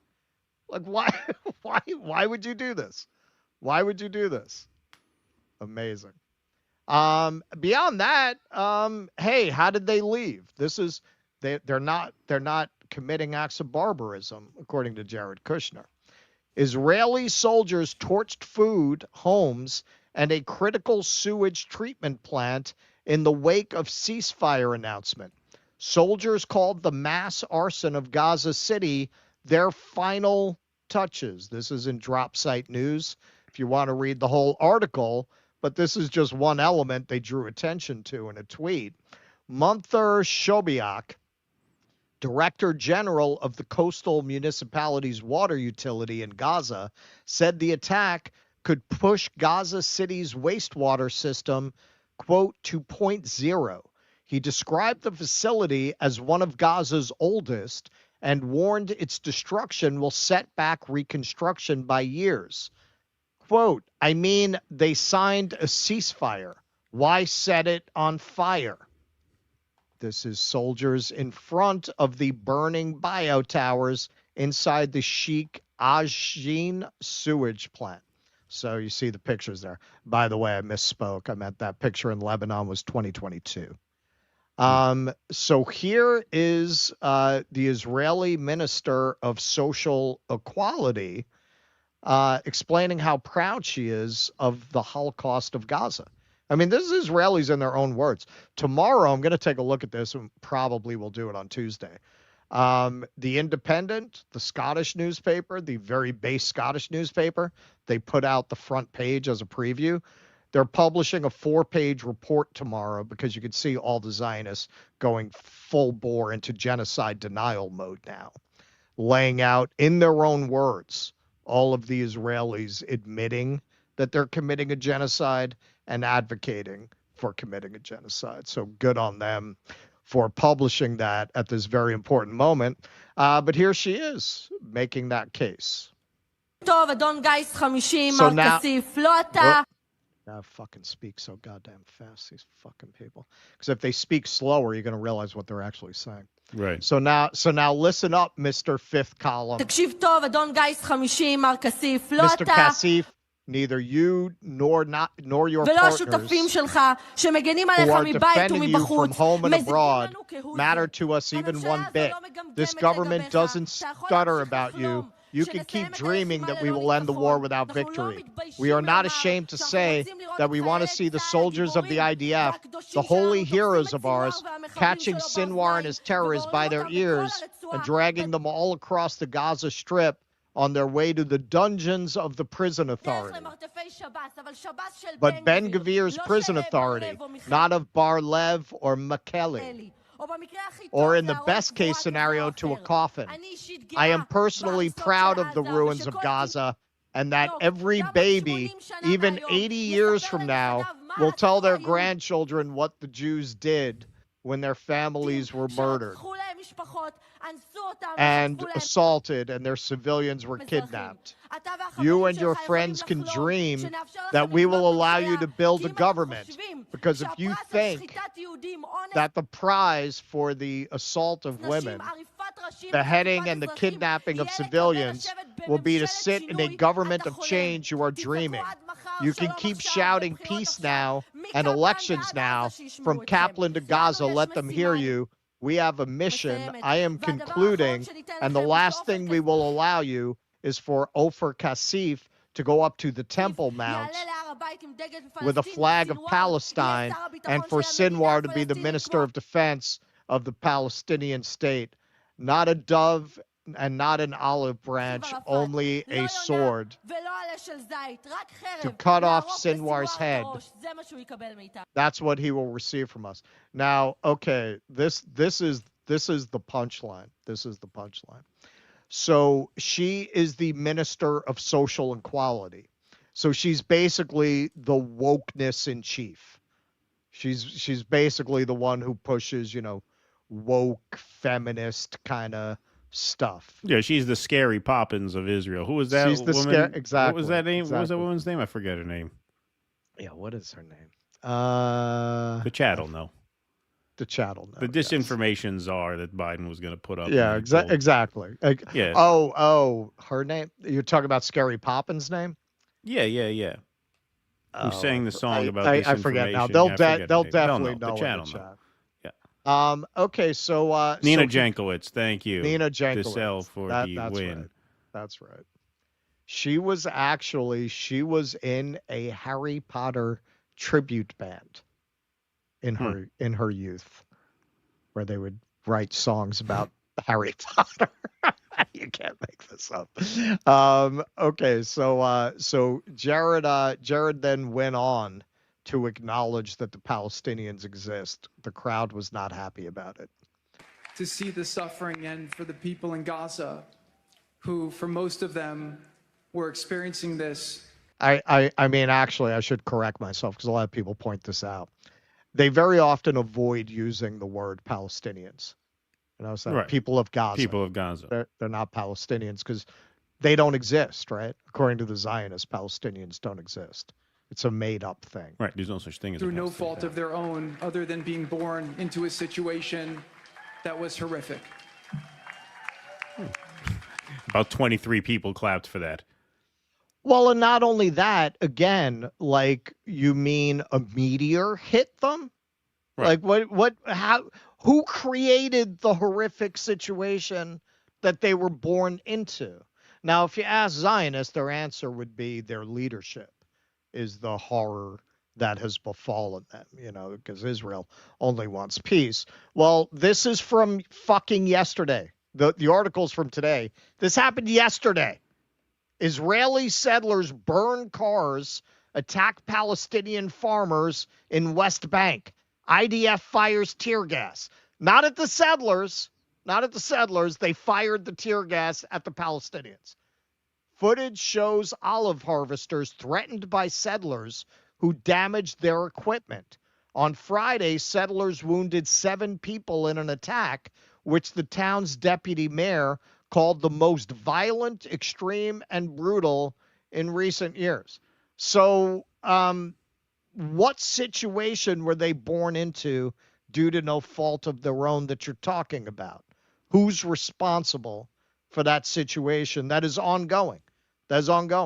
If the Israelis only want peace and the Palestinians are just unreasonably resisting peace or have bad leadership, then why are things like this not an infrequent occurrence? Constant. It's constant. There are constant stories like this. Yes, constant, not just constant in the West Bank where there is no Hamas. There's no Hamas in the West Bank, so you can't blame it on leadership in the West Bank. And yeah, in the West Bank, the IDF can come anytime you want and bulldoze your house, and there's not fuck all you could do about it. And if you try to do anything about it, they'll fucking shoot you. They'll either shoot you in the leg to cripple you or they'll kill you. That was in the No Other Land film. And the settlers can come and do the same thing. When the IDF shows up, they're not going to show up to defend the Palestinians in the West Bank. They're going to show up to defend the settlers. So it's just an absolutely lawless dynamic and a completely desperate situation for the Palestinians in the West Bank where the leadership is not the issue there because there's no Hamas there, right? Yeah, and well, I can tell you from experience that if you raise this point to Zionists, I mean, they have an answer for everything. The Palestinian Authority is Hamas. Everyone's Hamas. It's just if you make that argument, well, what about the West Bank? What, you think the Palestinian Authority are not terrorists? Yeah, no, they don't care. They don't care. No, of course they don't care. So this was kind of funny. So Witkoff raises Netanyahu's name. I guess this is the one thing everyone can agree on. That Benjamin Netanyahu is a horrible scumbag, except Xavier DeRusso and Emily Watson, I guess, are the only people who like that guy. People who get paid $7,000 a post like him just fine. Everybody else, not so much. To Prime Minister Benjamin Netanyahu. Oh.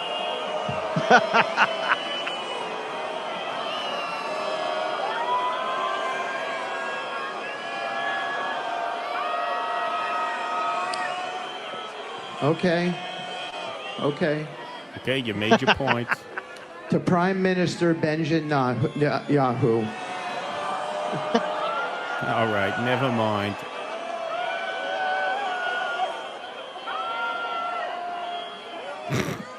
Awkward. We have videos of each and every one of you in very compromising positions. Yeah. I'll have you know, so quiet down. Okay, let me just finish my thought. I was in the trenches, guys. Let me just finish my thought. One thing you should know about the Israelis, they're hard to shut up. With the Prime Minister, believe me, he was a very important part here. Yeah. They don't really take kindly to being told to be quiet.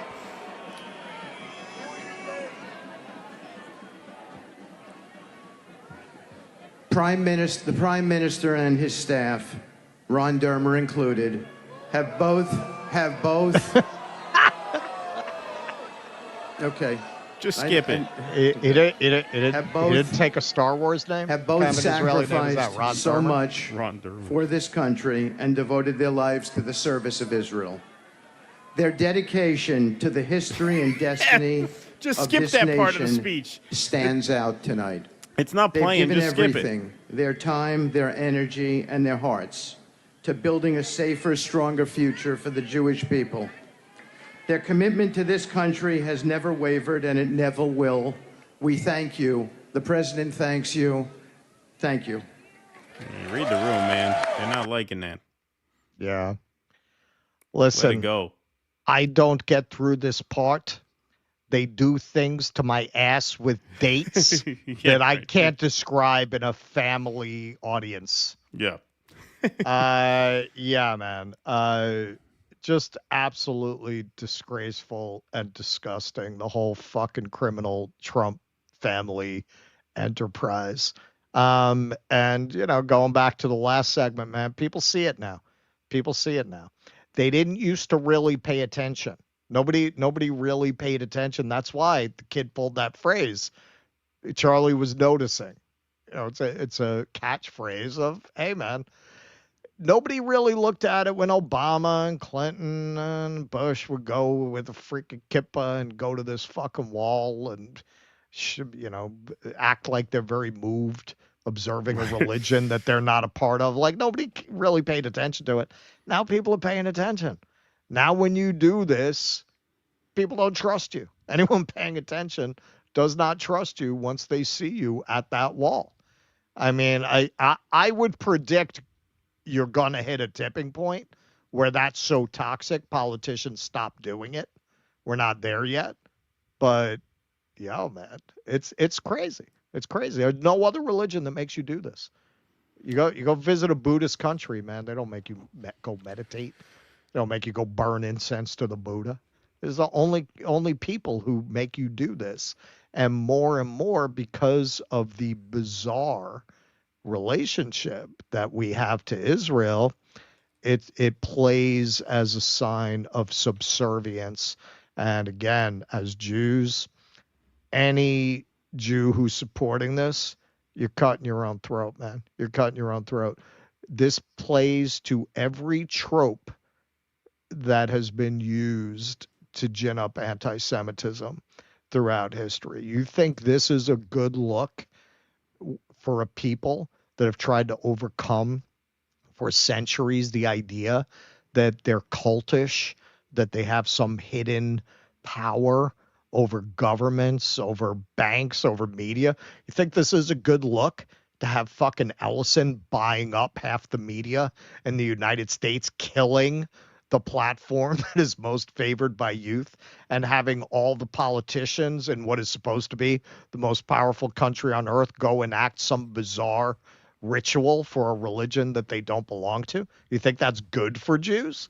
I have seen more people come out and say, I didn't believe the protocols of the elders of Zion before, but now it looks like that was real than I've ever seen in my fucking life. In the last 6 months, I've seen that more than I saw in my entire life collectively. Well, when Jared and Ivanka finally rear their head, it's in this moment. It's kind of weird because we hadn't seen them at all. I was thinking that. Yeah. Jared Kushner. They've been low key. They've been very low key because it's not good for, Ivanka. It interferes with her kind of socialite lifestyle to be associated with all of this. And there was talk about Kushner's involvement or lack thereof in the second administration, since he was quite intimately involved in the first one. This is the first time we see them come out here after this ceasefire deal is reached. And of course, the big question on everyone's mind is, will this hold? Will this hold? There's been a lot of chatter, a lot of talk online about where are all the protesters? Why aren't the protesters happy? I think everybody's kind of in this weird place of holding our breaths to see how long this lasts, because Israel comes out of this holding all the cards, and we know a lot of the Israeli government is eager to go back in. And what resistance will they have now that the hostages are out from the public? I mean, it was always the public's number one concern to get the hostages back. So what is the political situation in Israel now that the hostages are going to be freed? Does that embolden the government to just go in and do what they want? Because the other thing is, you look at their reaction when Netanyahu's name is called. Don't forget, Israel tends to imprison corrupt politicians. Like, Netanyahu could go to jail if this stops. So you add all those things together, and it's very uncertain how long this will last. That's why it's kind of a very tense moment now. What did it last time? A week? Well, Back in January? The January one. No, I think the January one lasted until the end of phase 1, and then they just started up again after phase 1. So I think it lasted the full 60 days. There was one before in 2023. Was it that long? There was one in 2020. Like the first one, I think lasted about a week. Yeah. But yeah, I mean, so we will see. We will see how that goes, obviously. And we will wait with bated breath. Giovanni Palladori says, back from Italy, finally a live show. Thank you, Giovanni. Appreciate that. Thank you. Danny says, Keaton, congrats on your sister Barry's new position with CBS. Hope that doesn't make for an awkward Thanksgiving dinner. Thank you, Danny. Yeah, it's the only one of his cousins he hasn't fucked. Yeah, that's Russell's joke there. Louise Brooks, shout out to fellow furloughed government workers. Check to see if you qualify for unemployment in your state in case you don't get back pay. That's right, Louise Brooks, a Department of War refugee. Kevin G says, definitely McRae's best is cash. Me and Bongino are getting smashed since 10 a.m. at the Cheesecake Factory. Yes. Yeah, it's good. It's good. It was really funny. What did he say? What was the one line in the first one? He's like, yeah, look, if you don't start shit, there'll be no shit if you don't start shit. Worth noting, Obama inherited ICE, a fledgling agency, increasing budget 300%. Yeah, of course. Expanded secure communities enforcement program from 14 counties under Bush Jr. to all 3,181 jurisdictions in the United States. Thank you for that, John M. No, both of you can't claim Glenn Beck. He clearly stated the Jew. You'll have to pick. Yeah, exactly. Which one of us is the Jew? That's right. Professor Brown note says Barry's next pitch on CBS, spend an hour in hell with Bill Maher, Tom Friedman, and Van Jones. That's right. And finally, 60 Minutes with Matt Taibbi, blue-haired spaniels wouldn't last a day in 90s Russia. Thank you. Professor Brown note. A lot of people have said it, and it would not surprise me if he starts popping up over there as a commentator. Not at all. We'll see. Thanks for keeping me company while I'm doing probably my last naked gardening for a while. Is it getting too cold out there? Getting a bit too cold. There you go. 9 degrees Celsius. And make sure your volume is high enough that the bitch neighbor Brenda can hear. Thank you, Furrow Queen. Vienticus Prime, I'm all for making it a thing to start calling the place the Amalek Nation of Israel. There you go. Okay, let's see. Whenever I see, says Vienticus Prime, pictures of the IDF in the clothing of women whose lands they took, the Imperial March uncontrollably plays in my head. The melody is all sexual grunts of gay men. Did you see? I would have had this in the intermission, but people keep dying, and I keep doing tributes. Do you see the guy who was following around the ICE agents in DC, or the guard in DC with the Imperial March? No, I didn't see that. That was pretty funny. Yeah, no, he was following them around with a boombox. Dun, dun, dun, dun, dun, dun. Everywhere that they went. Richard Canucks. Hey, Russell, you said you live in Harlem. Is it still impossible to get into Rayau's without knowing one of the table owners? I know their highballs and meatballs are to die for. Thanks. Yeah, Rayau's is a tough table. Yeah, and it's because people have these permanent reservations on the tables. So it is by far the hardest reservation in New York to get. I gotta say, man, I would get asked that a lot on my tours. Look, I grew up in an Italian neighborhood. There's no fucking way you're getting anything at Rayo's that I haven't had. All right, Yeah. I'm not paying $200 an hour. They bottle their sauce now. You can get the fucking red sauce anywhere. Yeah, Get it at Walmart. Exactly. That's actually the brand that I have in the house. You know what brand When I really don't want like, to make actually? my own, I use Rayo's. You know what's really good is the Carbone. The Carbone, they bottle their sauces now I've too, had and that. that's good. I've had that. It's good. It's good. Yeah. Yeah, they got a few different varieties. That's the place in the Village. That's another very exclusive place. That's a tough table to get too. Not like Rayo's, but yeah, not like Rayo. Well, because you have Rayo's that is so weird tiny. situation. Yeah, and it's so small. But yeah, no, Carbone is they do a good bottled sauce too. Maraschino Marti, please tell me you guys are not closing up shop for Columbus Day like one of my other podcasts. Not being into identity politics is one thing, but celebrating that. Well, we don't do shows on Monday anyway, so it doesn't matter. Doesn't really come up. Yeah, but we wouldn't. Is Columbus Day coming up? Yeah, I guess Columbus it Day is. is tomorrow. Yeah, the kids are off All school tomorrow. right. Yeah. Yeah. It doesn't affect us because we're off Mondays anyway. They're gonna go. They're having an event at what's the name of that place? I always forget. The PSL place, the People's Forum. People's Forum. Yeah. I'm gonna really throw them a curveball. They're having an event for for Carsey Blanton and somebody else they have who was on the flotilla. I'm gonna go dressed as Columbus. Yeah, Columbus. Yeah. They'll love that. Trump to the Israel on Monday. False flags. Anyone? Is he there tomorrow? I just rewatched Looking for Mr. Goodbar. Thank you, Ken Man. Lovey Dovey, thanks for the $49.99.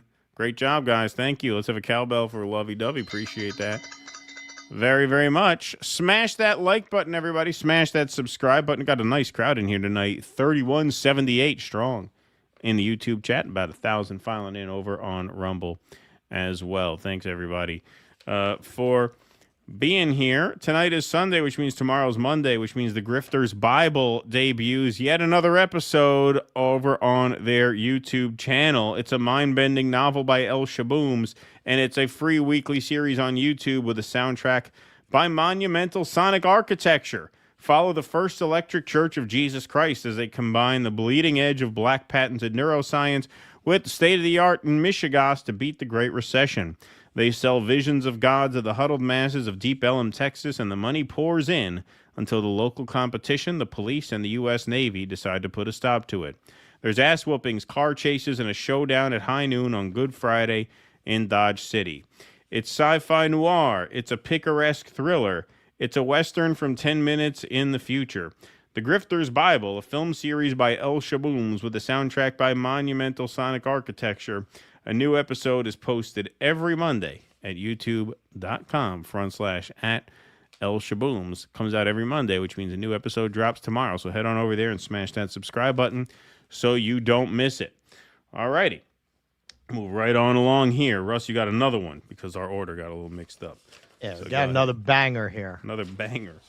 That's right. So Barack Obama has really been injecting himself into the public discourse in the last week in ways that he typically has not. So here he is commenting on the ceasefire.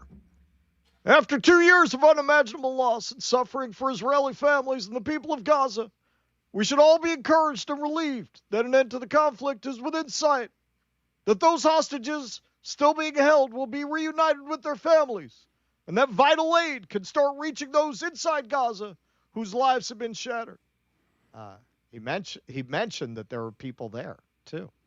More than that, though, it now falls on Israelis and Palestinians with these, well, he used the P word, with the support of the U.S. and the entire world community to begin the hard task of rebuilding Gaza and to commit to a process that, by recognizing the common humanity and basic rights of both peoples, can achieve a lasting peace. You can almost see Barack saying there after he typed that out.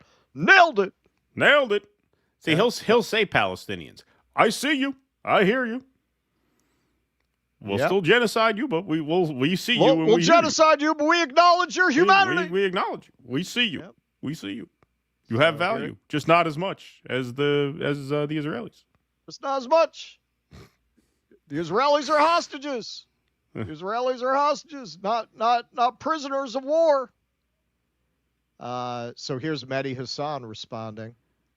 Why does Israel have families, but Gaza just have people? A lot of people caught that. Once a ball buster, always a ball buster. Yeah. Could never stand you. Here's our friend Blakely. Israeli families personalized. People of Gaza passive. Israelis are partying with Azalea Banks and doing matcha tastings, while Palestinians in Gaza are collecting body parts of their children in plastic bags. Like, you can stop both sidesing this now. Who the hell are you? Never heard of you.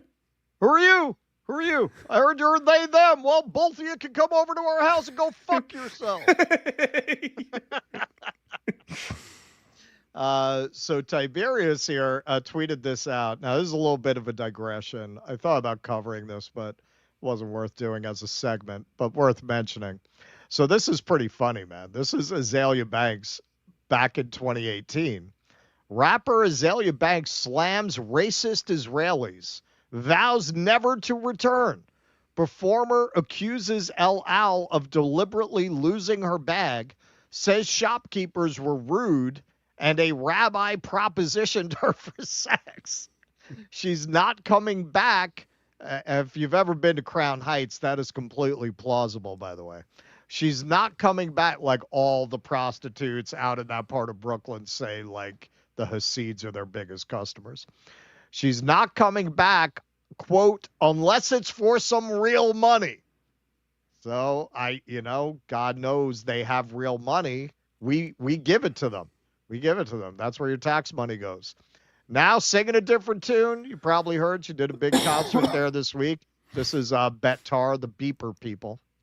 I love the Jews, says Azalea Banks after her amazing Tel Aviv concert wearing a Netanyahu t-shirt. Even the Israelis hate that fucking guy.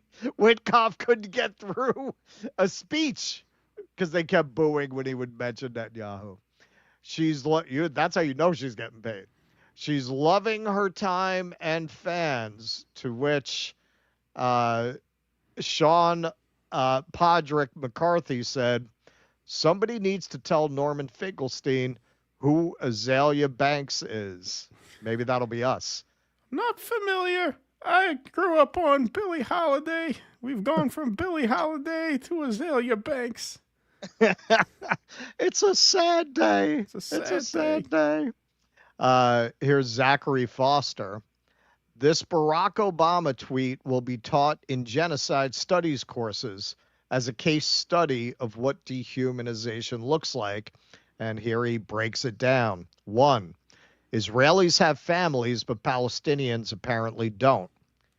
2, Israelis are named as Israelis, but Palestinians are just people. 3, it's apparently a conflict, not an occupation, siege, or genocide. 4, Israeli soldiers enforcing a murderous siege on Gaza are apparently hostages, not prisoners of war. 5, both sidesing the perpetrators and victims of a genocide. You are toxic, Mr. Obama, one of the greatest disappointments of our generation. Hear, hear, Mr. Foster. And Ms. Rachel calling him out. Who's also got a big Netflix deal. Listen, man, we were talking about this before because I did a big thing about why all of a sudden they're directing all this outrage at Netflix for having this woke content from 2020 that everyone has on their platform. Prime has it. HBO Max has it. Why Netflix? Maybe that's part of the reason too. Yeah. Dear President Obama, I saw in your statement you said Israeli families and the people of Gaza. Palestinians have families too. This kind of language contributes to dehumanization. Dehumanization is part of what caused so many to stay silent as 20,000 children were killed in this genocide. And needless to say, that is a gross undercount. Now that they're getting into the ruins, who knows what they're going to come up with. I've sat with wonderful Palestinian families from Gaza. They look at their children just like we look at ours, with all the love and hope in the world. Love, Ms. Rachel. Michelle, think she knows about what happened to the cook? And just to show you, you can never really please these people. Ben Shapiro, quote tweets it. You were an awful president, and Donald J. Trump has not only cleaned up your mess, he has transformed the Middle East. See, that's like you go fuck the wall, they won't even give you a reach around, Michelle. Yeah. See how they treat you? It doesn't matter how many times you slap on the knee pads to please these people. They'll always throw you under the bus. Look at that, man. He's getting it from all sides. What's the point of putting out a statement like that, man?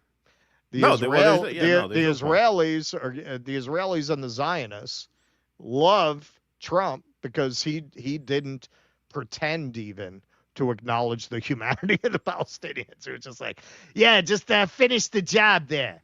Yeah, finish the job. You're never going to be able to compete with that with those people. And people on the left are going to pick up on the coded language that you're using to both sides this and to present the Palestinians in a subtle way. It's subtle, but the people who called this out, they're absolutely right. That's how propaganda usually works. It's usually not as blatant as Nazi posters of Jews summoning rats to eat Germans. It's usually not that blatant. If you look at the word choices there, that's more typical propaganda. That's the kind of propaganda you'll get in the New York Times, which will try to pass itself off as liberal or left, but really it's using word choices like that subtly convey to you Palestinians are not as human. They're not as worthy of sympathy. Tied up in that phrasing is very much the situation is complicated. That overall washing of the hands that our political class and media have always done with this situation. Oh, it's complicated, right? Oh, well, hopefully both sides. There's no both sides in a genocide. One side has agency. The other is a victim of the way they're exercising that agency.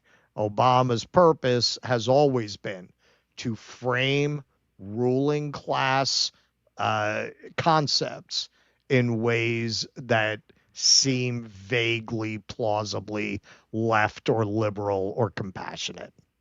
Well, yeah, and it doesn't stop even now that he's out of office and he has relatively little to lose. I mean, he still has, as much as his brand of politics is in the toilet now, he still has, a tremendous amount of cachet, just like culturally. Like he's still, I would say, culturally one of the most influential people because he's still kind of broadly speaking, kind of well liked. Like he's not particularly relevant anymore, but he's still like a popular figure, and he has the ability to normalize certain ideas because he has this reputation as being this very sensible guy.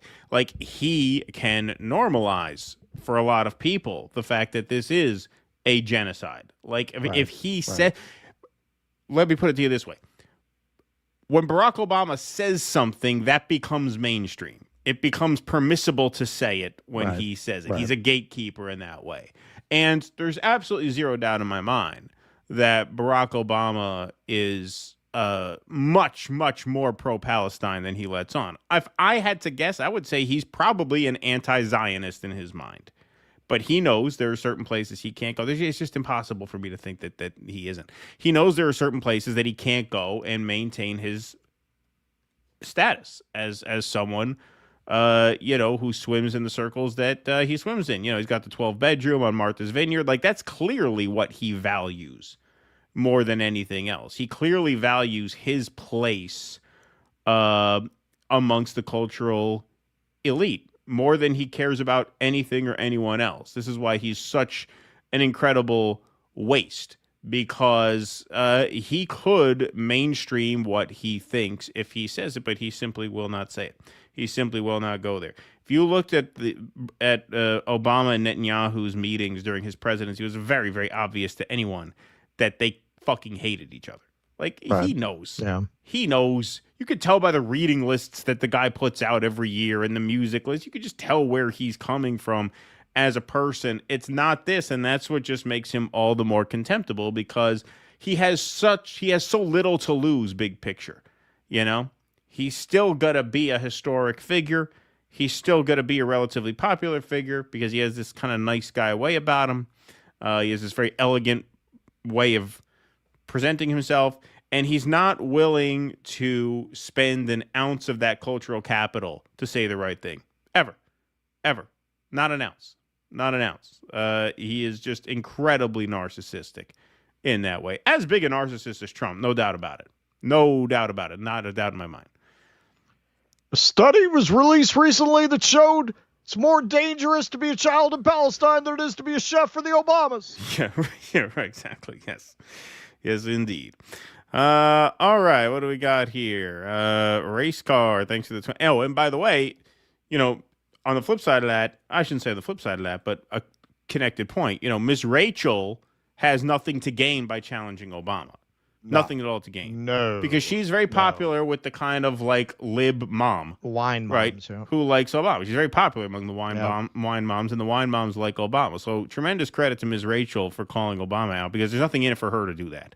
Right? Absolutely. If A Obama had lot an of grief. ounce, right, exactly. Like if Obama had an ounce of the courage as Ms. Rachel had, he could make a tremendous difference.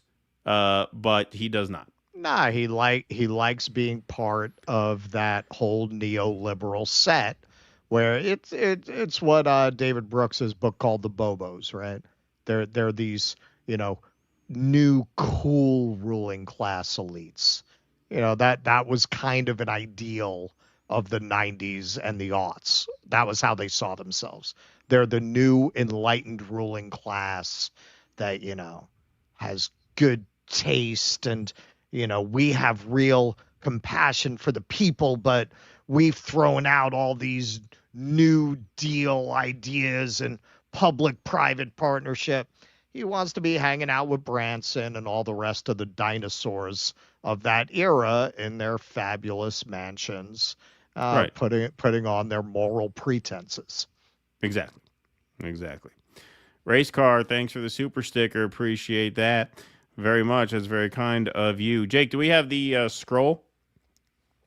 Thank you, sir. Round of applause for Jake. Oh, look at that. Scroll looks all cleaned up. Looks nice. There we go. Our supporters, subscribe at dudissidents.com/Patreon/Substack or /locals. If you like what we do here and you want to help us do more of it, this is the best way to go about that. Perks of membership include post-game live streams, which we do once a month, extra content and call-ins for the members. We also do Film Club live streams once a month. We're going to do a Halloween one this month. That'll be fun. So make sure you sign up for that. And also, you get your name up in lights here on the Patreon scroll. You get ad-free replays of every live stream emailed to you the day after they air. So if you miss a stream and you don't want to watch it back with commercial interruption, we send our patrons an ad-free replay of every stream the day after it airs. And you also get call-in access to our weekly Q&As, which happen every Sunday night over on Rumble. And tonight is Sunday, which means we will be heading over there after the show. So patrons, paid Substackers, and paid Locals members have call-in access. Everyone else is welcome to watch. All that for just $5 a month. We try and make it as worthwhile as possible because we could not do this show without the members. So thank you all very much for your support. Thomas, let's plug the tour. Well, we'll do that after the Before scroll. Yeah. Thomas Soulier says, never liked MTG. Always kind of thought she's an opportunistic phony, but you got to love her Lisa She-Wolf boots. Am I right? P.S. On your recommendation, Russell, I bought Vanishing New York. Thanks, DD. Oh, good. There you go. Good. Yeah. Alan Paulson, thanks for the super sticker. Appreciate that very much.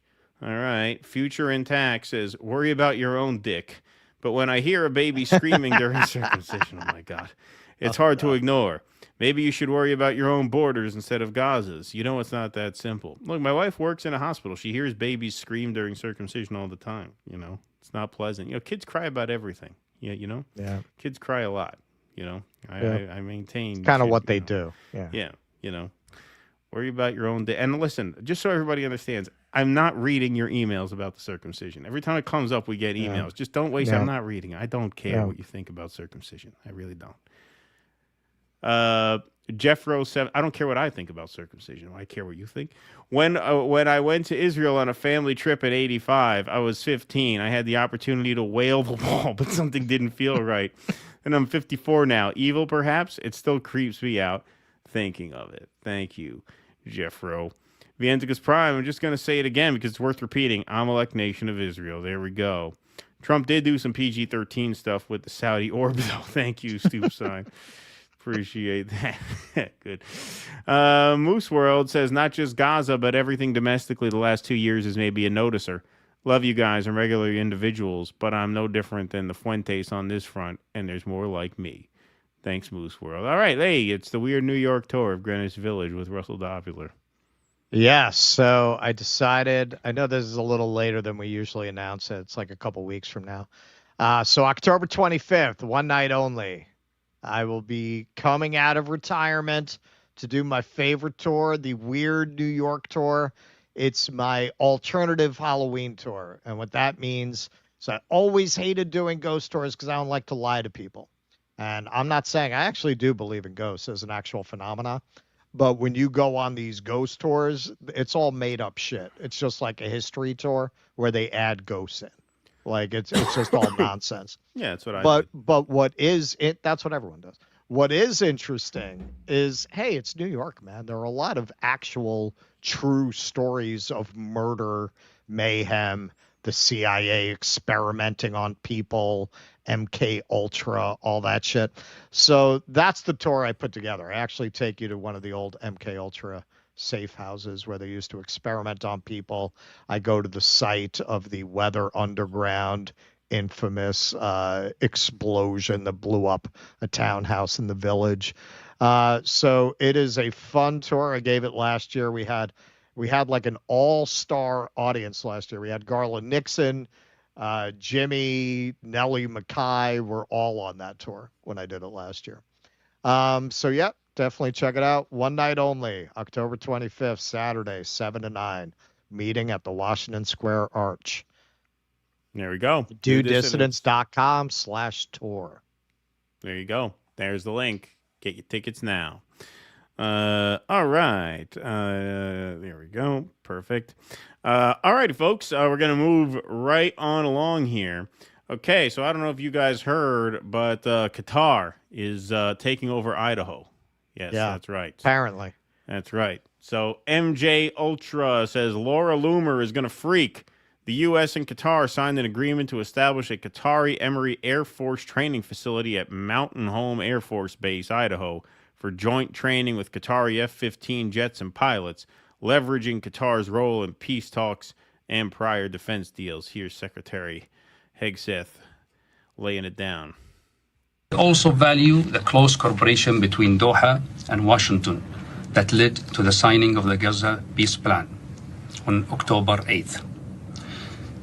This historic achievement underscores what can be accomplished when our nations work together with courage and trust, amongst other partners such as Egypt and Turkey. We further welcome today's signing of the letter of acceptance establishing a Qatari Emir Air Force facility at Mountain Home Air Base in Idaho. This step strengthens interoperabilities, enhance joint readiness, and advance our shared defense goals. Mr. Secretary, together we will continue to deepen this strategic partnership in pursuit of lasting peace and shared security. Thank you very much. Absolutely. Thank you. We wish you that. Sign now. Sign and trade. How about that? Yeah.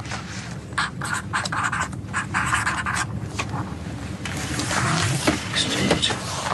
Done deal. Can't take the bullshit from this fucking government. It's lying to us. Yeah, exactly. As predicted, Laura Loomer did not react well to this. Once again, kind of theme of the show. MAGA kind of losing their shit a little bit here. Never thought I'd see Republicans give terror financing Muslims from Qatar a military base on U.S. soil so they can murder Americans. Yeah, that's what they're going to do. They're going to use this Air Force base to murder Americans. Great, yeah. That's the grand scheme. Yeah, that's their big plan here. Yeah. I don't think I'll be voting in 2026. I cannot in good conscience make any excuses for the harboring of jihadis. This is where I draw the line, and she attached this video. First we start with 7-Elevens, then we move to gas stations. Yeah, exactly, yes. Qatar, unfortunately, has historically been a funder of terrorism. This is the video she shared. At a very high level. As part of the tweet. And in the wake of that conference, nations came together and spoke to me about confronting Qatar over its behavior. So we had a decision to make. Do we take the easy road, or do we finally take a hard but necessary action? We have to stop the funding of terrorism. All right, we're not listening to all that. Free Palestine. What the fuck is America First about about allowing Qatar to have a military base on U.S. soil? Yeah, she tweeted over 40 times about this. You're over kidding. 40 times about this. Yeah, no, She's tweeted, a real fruitcake, this one. Yeah, she really, I mean, it's funny because she said, like, maybe after this I should take some time off. I think it's a great idea. I think that would be a great idea for you to just, like, take some time off. You have too much time on your hands to be tweeting about this 40 times.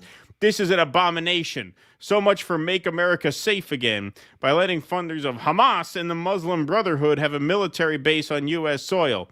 Unfucking believable. Just unbelievable. And I love this because she says, what the fuck is America First? And the community note here was great. America First is whatever Trump says it is. That's according to Laura Loomer. Yes, that was a quote. See, they were all about co-opting the America First message to explain adventurous foreign policy when Israel was the obvious beneficiary of said foreign policy. For example, during the 12-day war with Iran. Speaking of which, speaking of another MAGA, quote-unquote, personality who was really not very MAGA at all until it became fashionable and mainstream within conservative circles to be. Here's Mark Levin during that 12-day war saying, we in real MAGA, real American patriots, stand with you, Mr. President, our military, and our Israeli allies. That was Mark Levin, very, very bellicose, as was Trump, about insisting that they had to bomb Iran because they were right around the corner from developing a nuclear weapon. And real MAGA, real America First, means bombing Iran for Israel. So see, they're very happy to co-opt that America First branding as long as Israel's the beneficiary. Now, just like Laura Loomer, when Qatar is getting the Air Force base, here's Mark Levin reacting to this. Also proud that today we're announcing we're signing a letter of acceptance So to this build is a Hegseth at Qatari that Emiri conference. Air Force facility at the Mountain Home Air Base in Idaho. Oh, stop right there. I said, what? We're building the Qatari Emiri Air Force facility at the Mountain Home Base in Idaho? Say what? So the Qataris have a base in the United States? For whatever the reason. They have a base in Idaho? We're building it? They're going to pay for it, no doubt, but we're building it?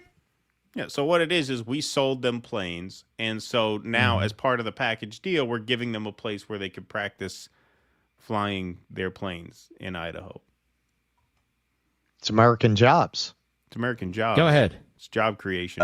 Host a contingent of Qatari F-15s and pilots to enhance our combined training, increase lethality, interoperability. It's just another example of our partnership. It's just another example of our partnership. That's right. Why it's job creation. You're not thinking of the falafel salesman in Mountain Hope, Idaho. It's going to be a boon for that. We training then on F-15s. Who are they fighting? And did in turn we get an apology for 9/11? The Israelis get an apology for October 7? Did they agree to swear off terrorism with the Muslim Brotherhood, among others? Did they? I'm not aware of it. That hasn't been announced. Okay, so they are... It's almost like everything that you believe about foreign policy is total bullshit, Mark Levin. All right, yeah, exactly. Yeah, they are considered a strategic ally as of 2022. Now, you can lament that, but Donald Trump obviously considers them a strategic ally. This ceasefire would not have happened without their cooperation, which is really the crux of it. I think what's exposed here is that these people never wanted any kind of ceasefire. They never wanted any kind of peace talks because obviously this whole arrangement is being made in the spirit of cooperation, given the fact that, they were the mediators in these peace talks and you'd have no deal but for that. Go ahead. Talk. I have to admit, America, I am stunned, absolutely stunned by this. I'll tell you what else I'm sick and tired of. Qatar is put on a pedestal, praise Qatar and Qatar and Qatar and Qatar. Saudi Arabia, which was smack in the middle of 9/11 and the slaughter of 3,000 of our citizens. See, notice how, when we say Israel, they say Qatar. Like what Israel is to us, Qatar is to them. That's the deflection, right? Now, Israel is a key ally of the United States. Qatar is a strategic ally. But don't forget, security guarantees for Qatar were part of this deal here. Mark Levin, not happy about that. Trump faces MAGA backlash for plan to build Qatari Air Force facility in Idaho. The Trump administration is facing backlash from the president's own supporters following the announcement that a new Qatari Air Force facility would be built in Idaho. Defense Secretary Pete Hegseth announced the plan to build a Qatari Emory Air Force facility at the Mountain Home Air Base in Idaho. The facility will be paid for by Qatar and will be used by the country to train its pilots to fly F-15 fighter jets, which it is buying from the U.S. The plan received quick pushback from several high-profile MAGA influencers and proponents of President Donald Trump's America First agenda. Steve Bannon, White House chief strategist during Trump's first term, told Newsweek that there should never be a military base of a foreign power on the sacred soil of America. The deal also came under fire from MAGA stalwart and self-described Islamophobe Laura Loomer, who holds considerable influence in the White House and has claimed credit for several hirings and firings of high-level officials in the Trump administration. So yes, Laura Loomer, like I said, was not done. She kept going. So we agreed to go to war for Qatar, and now we are letting them train pilots on U.S. soil. The Qatari influence on the Trump administration is totally out of control. It has to be said. Once again, that's what's out of control. They just substitute Israel and Israeli for Qatar and Qatari. It's inappropriate to let Qataris have an Air Force base on U.S. soil. We are literally an Islamic country at this point. Yeah, like I said, you should probably just literally take a chill pill, okay? You should probably just take a little break, take some time off, be good for you. Noah Rothman, writer for conservative news organization The National Review, asked what's the strategic rationale for this, either ours or Qatar's. There's a tweet. He follows that tweet up with, "You could rattle off all the problems and risks we're inviting easily, but I have no idea what the steelman case for this would be. I'm sure we don't need to import any more Qatari covert assets into this country."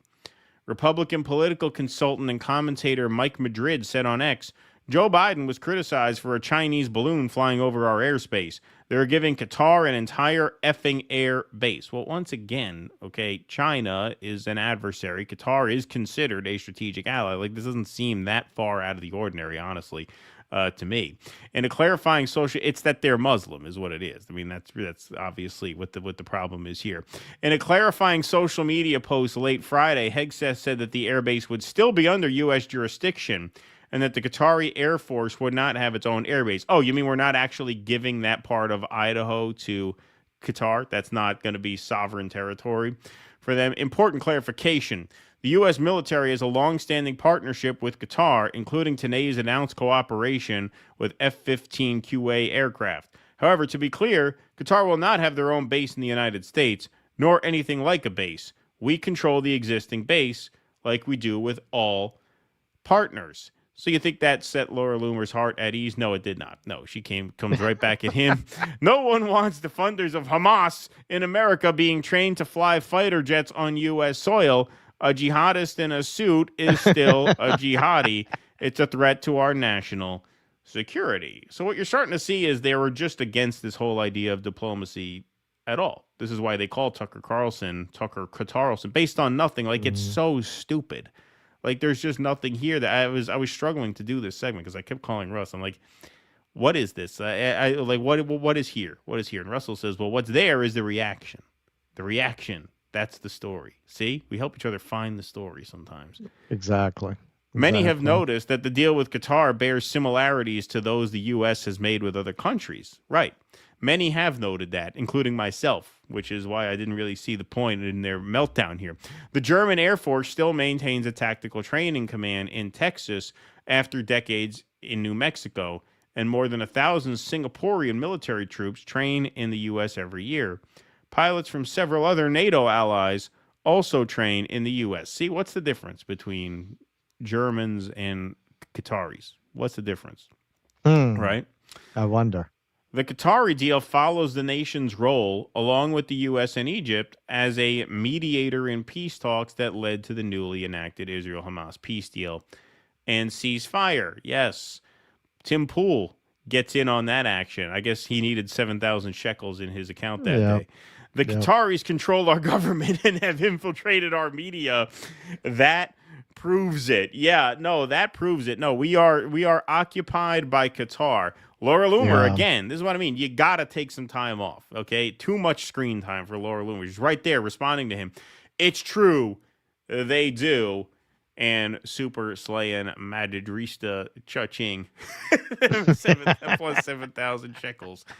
Jumping up and grabbing that coin. Yeah, this is such a stupid story. I mean, the whole desperate attempt to sort of deflect from the fact that we are obviously under the influence of Israel. This is like a right-wing MacGuffin in certain corners. I shouldn't say it's right-wing, because it's only certain corners of the right wing who want to make Qatar the boogeyman because they sense that Israel is being rightfully demonized by a lot of conservatives. That's why they constantly accuse Tucker Carlson of taking money from Qatar, right? They need some kind of substitute. They need to substitute Israel for, well, it's not that we are not being corrupted by foreign influence. It's that the real power players on the world stage are the Qataris, and we are indebted to them because there's a Qatari lobby that buys 93% of our Congress, and when the Qatari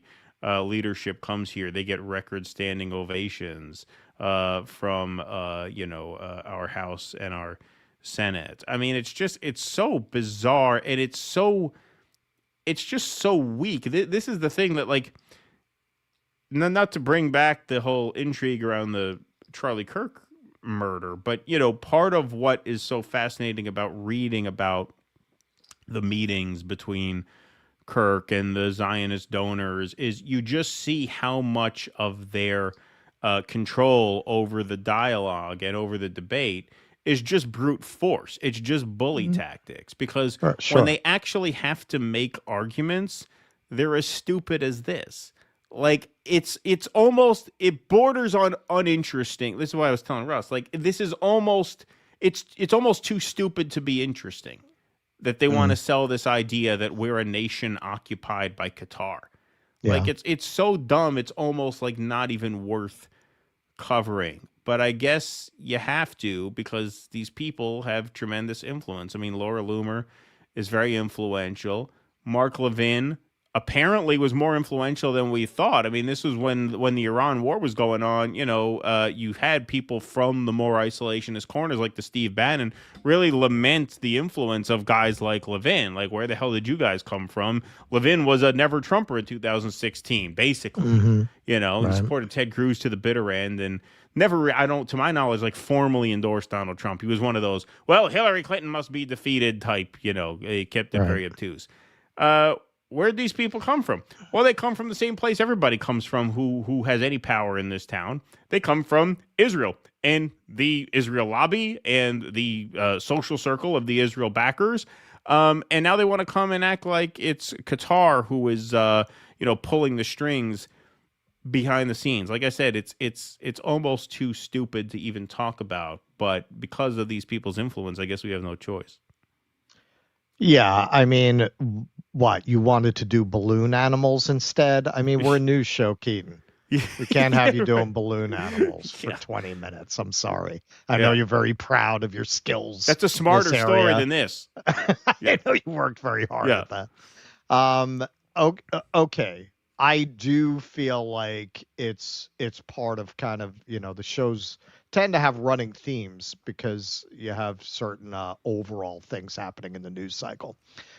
This story is interesting in the way that what the administration announced very ham-handedly clearly ran right up against an Israeli op creating this fallout. Israel, before they announced this, was this whole Qatar is actually running America. The Qatar is doing everything that Israel actually does very blatantly. No, it's really Qatar. This attempt to deflect the attention on Israel to Qatar. this is ongoing. We did a Barry Weiss story the other day. We showed her trying to make this argument, a year and a half ago or so. And it's been around longer than that. Right now, they're in the middle of a full court press where I'm telling you, these are the two prongs. These are the orders that everyone's getting, from the lowly influencer getting 7,000 to the people at CBS. They're getting the order that they are to frame the Larry Ellison, Barry Weiss deal as a triumph of anti-wokeness. And they're to start to try to frame, very much like Elon, to try to give Larry Ellison that Elon bullshit anti-woke champion against the hated liberal class. They're trying to shift that perception among the dumbest of the dumb chuds onto Larry Ellison so that they'll perceive his takeover of more and more of the media as owning the libs. They're trying to do that. And on the other side, they're trying to, and you're right, it's stupid because it's such an absurd contention. Because yes, you don't have Qataris in Congress getting record numbers of standing ovations, but they're trying very hard to shift people's rage to Qatar. And right in the middle of them doing that, really, and with the ceasefire, there are certain narratives they're trying to sell that are really ramping up right at this moment, and that's one of them. That's one of them. That actually, the ones you have to worry about are not the Israelis. The genocide, that was all a lie. And who promoted that lie? Qatar. They're trying really hard to do this. In the middle of this, they got drunk Pete Hegseth announcing a deal for an air base with Qatar. Right. That's why this blew up the way that it did, because it was lack of coordination between the bought and the buyers. Yeah, I mean, that's an interesting angle. Although, I mean, when Israel struck Qatar, Donald Trump came out and said he didn't appreciate them doing that. I mean, he obviously needed them to get the deal done. Like, you could say Donald Trump knew in advance and he was lying when he said that he didn't. Okay, perhaps there was that story in Axios that broke that said the Israelis informed him at the exact hardest time. Right. Like they gave themselves like plausible deniability and like, well, we gave him enough time. If he said to cancel it, we could have canceled it. But really, there was no time. Like, it seemed like he needed them. Like, it just seems to fly so in the face of what the administration is actually like doing. Like, you're right. It is like, it seems to be an op on behalf of people who are like to the right of the Trump administration in their attitude towards Israel, if that's possible. Right. Yeah. Like, even Donald Trump himself had to tell Israel to keep your hands off Qatar because they hate these people. They fucking hate Israel. They're all fucking blackmailed. Exactly. They're all blackmailed. Exactly. So, like, it doesn't jive with the government line even. It's this very bizarre cohort of just the most fanatical Zionists, but not just fanatical Zionists. And you could say these go hand in hand, and these are certainly traits that present themselves as a package most times, but just fanatical anti-Arab racists, right, who have a problem with this. Because if you look into this at all, you understand that this is a fairly benign arrangement. Like, yeah, we sold them a bunch of weapons, and part of the deal is when they buy the weapons, they get a place to practice, and they pay for it. Like, they paid for all of this. It's a package deal. Like, it's really nothing to be worried about unless you are just a hyper paranoid Islamophobe. To whom, every day is September 13th, 2001, where you're looking over your shoulder at who's going to attack you next, which is out of step even with the Trump administration, really. Right. All right. Kenman says, I got circumcised and I'm fine, not autistic. Where can I email you my story? Thank you, Kenman. Appreciate that. Good job. We're going to do, we should have a monthly installment, Circumcision Success Stories on Due Dissidence. Where we read everybody's circumcision success I mean, I don't stories. know. Everything works fine. I don't know what the, what the big thing is. Yeah, I don't really get it. I mean, for Xers, it's not a Jewish thing. Every fucking Xer in America got circumcised. And I never heard anybody who had a fucking problem because of it. Like, ever in my life. Ever. I never had a guy come to me and be like, oh, yeah, they cut half my dick off. Like, never. Ever. I've never heard it. I think people who didn't get circumcised are a little bit insecure that they have grumpy, frowny. They got smegma. Yeah, exactly. They have a graboid from Tremors, on them when they could have a smiley, friendly, happy one. You know what I mean? And so they act like they lucked out by not getting circumcised when really deep down they know that it's a lot of smegma. Yeah, they got a lot of they got a little schmutz there. That that's what I think it is. I think it's jealousy on their part, honestly. I think so. I think it is. They got the turtleneck. Right. They got the turtleneck. Right. And so they hate on people who have smiley, happy ones, clean, like friendly, modern, sleek. Yeah. Exactly. Shiny. You know what I mean? It's very art deco. It's very art deco. It's very art deco. Exactly. That's what I think it is. That's what I think is behind a lot of that. And that'll make them really angry. I mean, now I know we're going to get emails. Definitely. How dare we suggest that? But look. I mean, there's certain things you just can't avoid because you feel like you don't want to go there because you don't want to prove a point too strongly that you're going to hurt people's feelings. But at the same time, you have to defend yourself. Yeah, exactly. You have to defend yourself. You guys got to back off. You are projecting your insecurities and your self-loathing about your own dicks onto people, who are blessed with nicer looking dicks than you. Yeah. It's like the Rocketeer artwork. Yeah, exactly. That's what's going on there. That's what's going on there, I think. Minutemen revived. We should have said this at the Shama event. That should have been our endorsement speech. Elietta Johnson was a little taunted. Just go off on a tangent about that. Forget to edit it out of the video that we send them. We go in, we forget to cut that. Palestinians will just need to pull up those pants, get to work. Don't boo, vote. Thanks, Andy Gardner. Appreciate that. That's right. Don't boo, vote. Glad to hear you mention the protocols. Doesn't matter if it was a forgery. It's coming true. Crazy time. Keep it up. Thank you, Tomfoolery. Loomer is stress eating dog food as we speak. Thank you, Moose World. Andy Gardner, do you mind if I send you fellas some pamphlets on the evils of circumcision? I just need Keaton's home address. Yes. Thank you, Andy Gardner. Appreciate that. All right, we got one more segment on the night, folks, and then we are heading over to Rumble for the Q&A. All right. I always thought, and it's funny because I'm a fan of his, I always thought this quote came from Pat Paulson, or I thought it came from the Smothers Brothers. This is actually a Tom Lehrer quote, and it's the reason he stopped doing satire. Political satire became obsolete when they awarded Henry Kissinger the Nobel Peace Prize.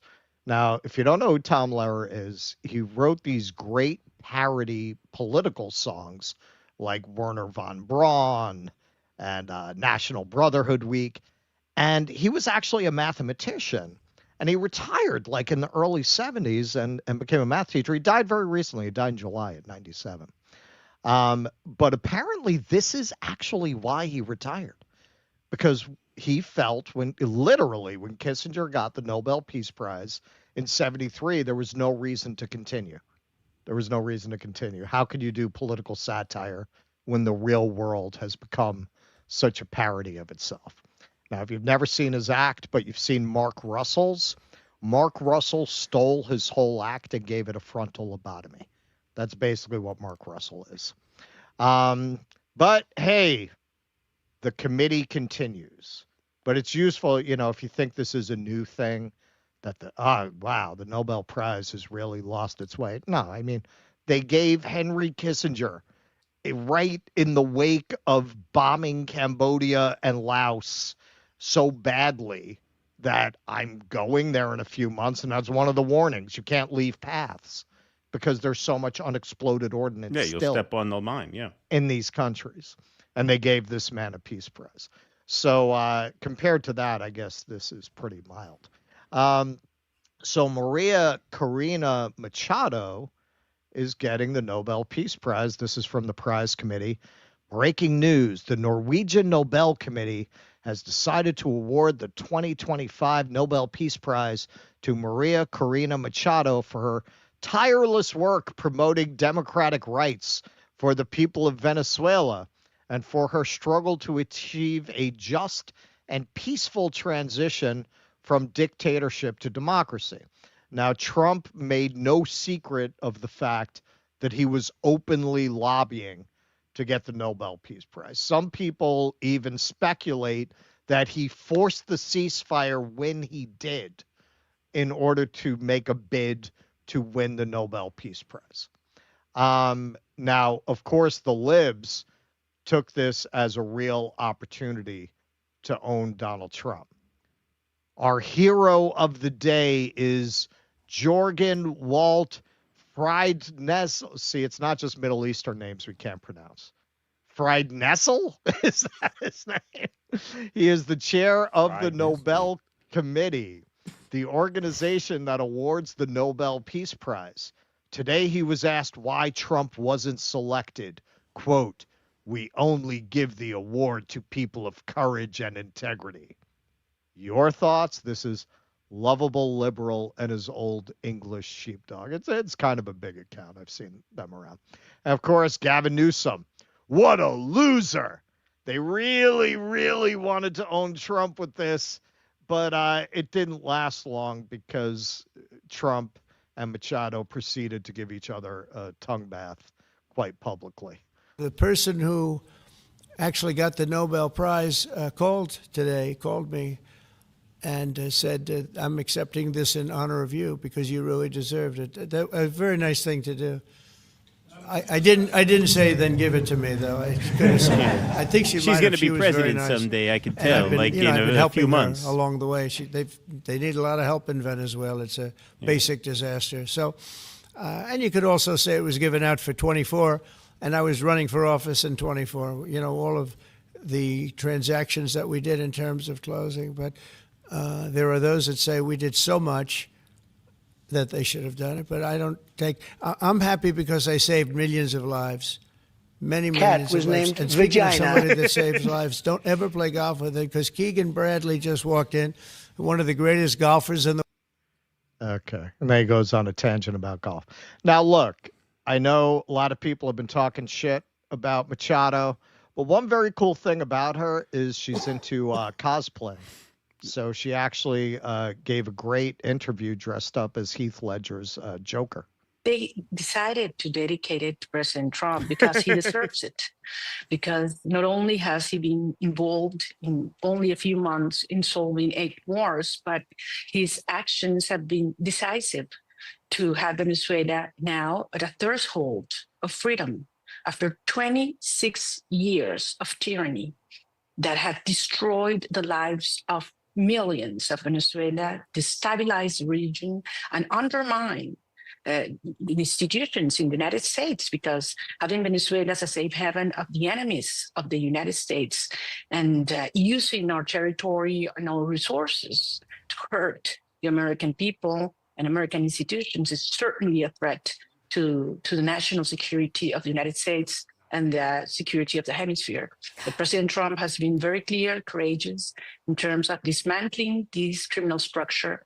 And on behalf of the Venezuelan people, I reaffirmed our gratitude and our commitment to this cause for the whole America. So I insist he deserves it. Uncanny, huh?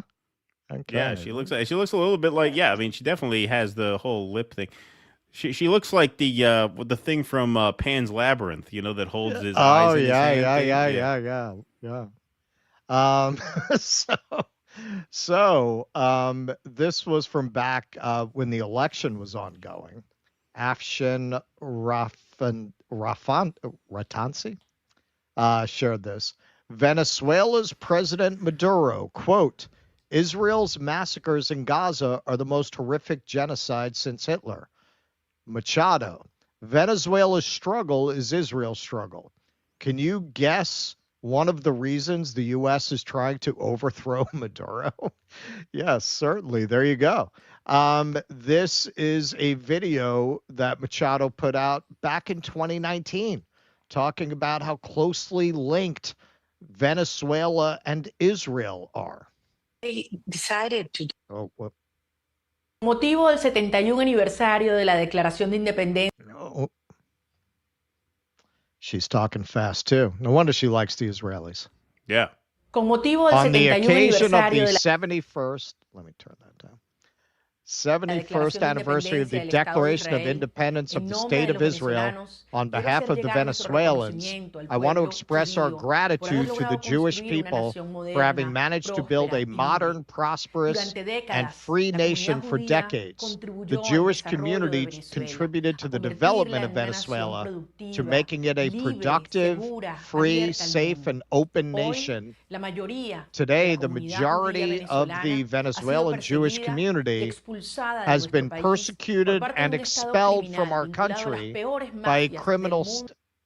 I've never heard about this. Has there been a pogrom that I don't know about? A pogrom of Jews out of Venezuela?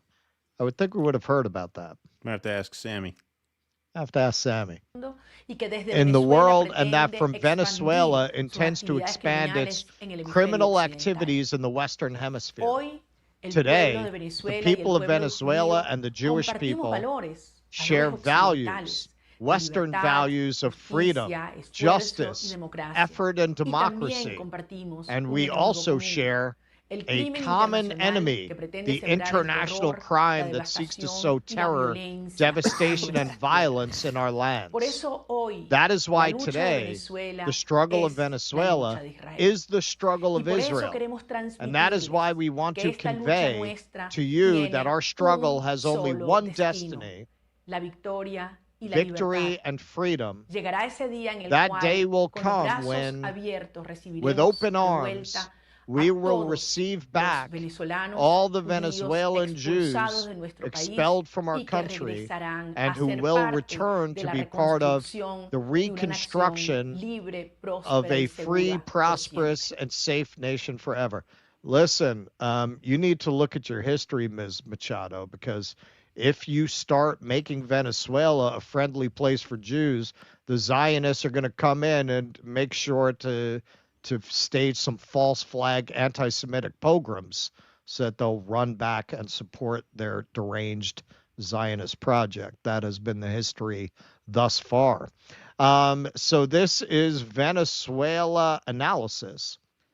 The Nobel Peace Prize is awarded to Maria Corina Machado after she called for a U.S. military intervention in Venezuela, called for sanctions to be imposed on Venezuela, which have killed tens of thousands, expressed support for the Zionist genocide in Gaza, sought backing from mass murderer Netanyahu for a military intervention in Venezuela, celebrated the U.S. extrajudicial executions of Venezuelans on boats. I shit you not. Quote, I totally support his strategy, Machado told me. And I've said on behalf of the Venezuelan people that we are very grateful. I think it is the right thing to do. It's courageous. It's visionary. And this from the reporter. But attacking a speedboat, killing 11 civilians, quote, I'm in favor of the U.S. dismantling this criminal structure. That seems like someone you should be given a Peace Prize to. This is something she tweeted out, kind of infamously. Today, all of us who defend the values of the West stand with the state of Israel, a genuine ally of freedom. And Khaleesi here shared, turns out the 2025 Nobel Peace Prize winner once asked Netanyahu to militarily intervene and help overthrow President Maduro. She even pledged to move Venezuela's embassy to Jerusalem. She's given this prize for inviting an apartheid state to attack her country so Washington can seize its oil. And this is not speculation. That's the actual letter there. It is written in Spanish, but she in 2018 literally asked Netanyahu to invade Venezuela and overthrow the country. Now, in most countries, that would be considered treason, wouldn't it? Isn't that treason to invite a foreign country to come invade your country? And the idea, given the history in that region of American intervention in the government leading to outcomes of democracy and freedom from the people who brought you Pinochet, what could possibly go wrong? So here she is in an interview. This is I believe when she was standing for election against Maduro. Here she is promising to move the embassy to Jerusalem. Maria Corina Machado, gracias. Thank you so much for this interview.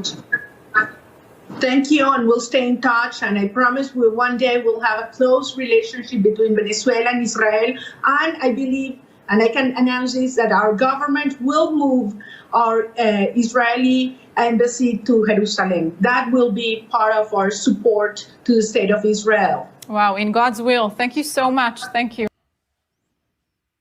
Yeah, she's a real one, all right. And this from 2020, her party signed an agreement with the Likud party, specifically the Likud party. Pursuant to this official document, the Foreign Relations Division of the Likud party and the Vente Venezuela party undertake to forge an alliance between our two parties to cooperate on political, ideological, and social matters, as well as advancing cooperation on issues related to strategy, geopolitics, and security, among others, in order to create an operational partnership. The goal is to bring the people of Israel closer to the people of Venezuela while advancing together the Western values to which both parties subscribe: freedom, liberty, and a market economy. All right. And this goes back quite a way. Here she is with W himself. And this is Anya Parampil. What has Machado done to deserve the Nobel Peace Prize? She's accepted U.S. taxpayer money to fund anti-government NGOs, plotted coups, and agitated for direct military intervention in Venezuela to achieve regime change. Does the Nobel Committee have any legitimacy? I'm going to call that a no.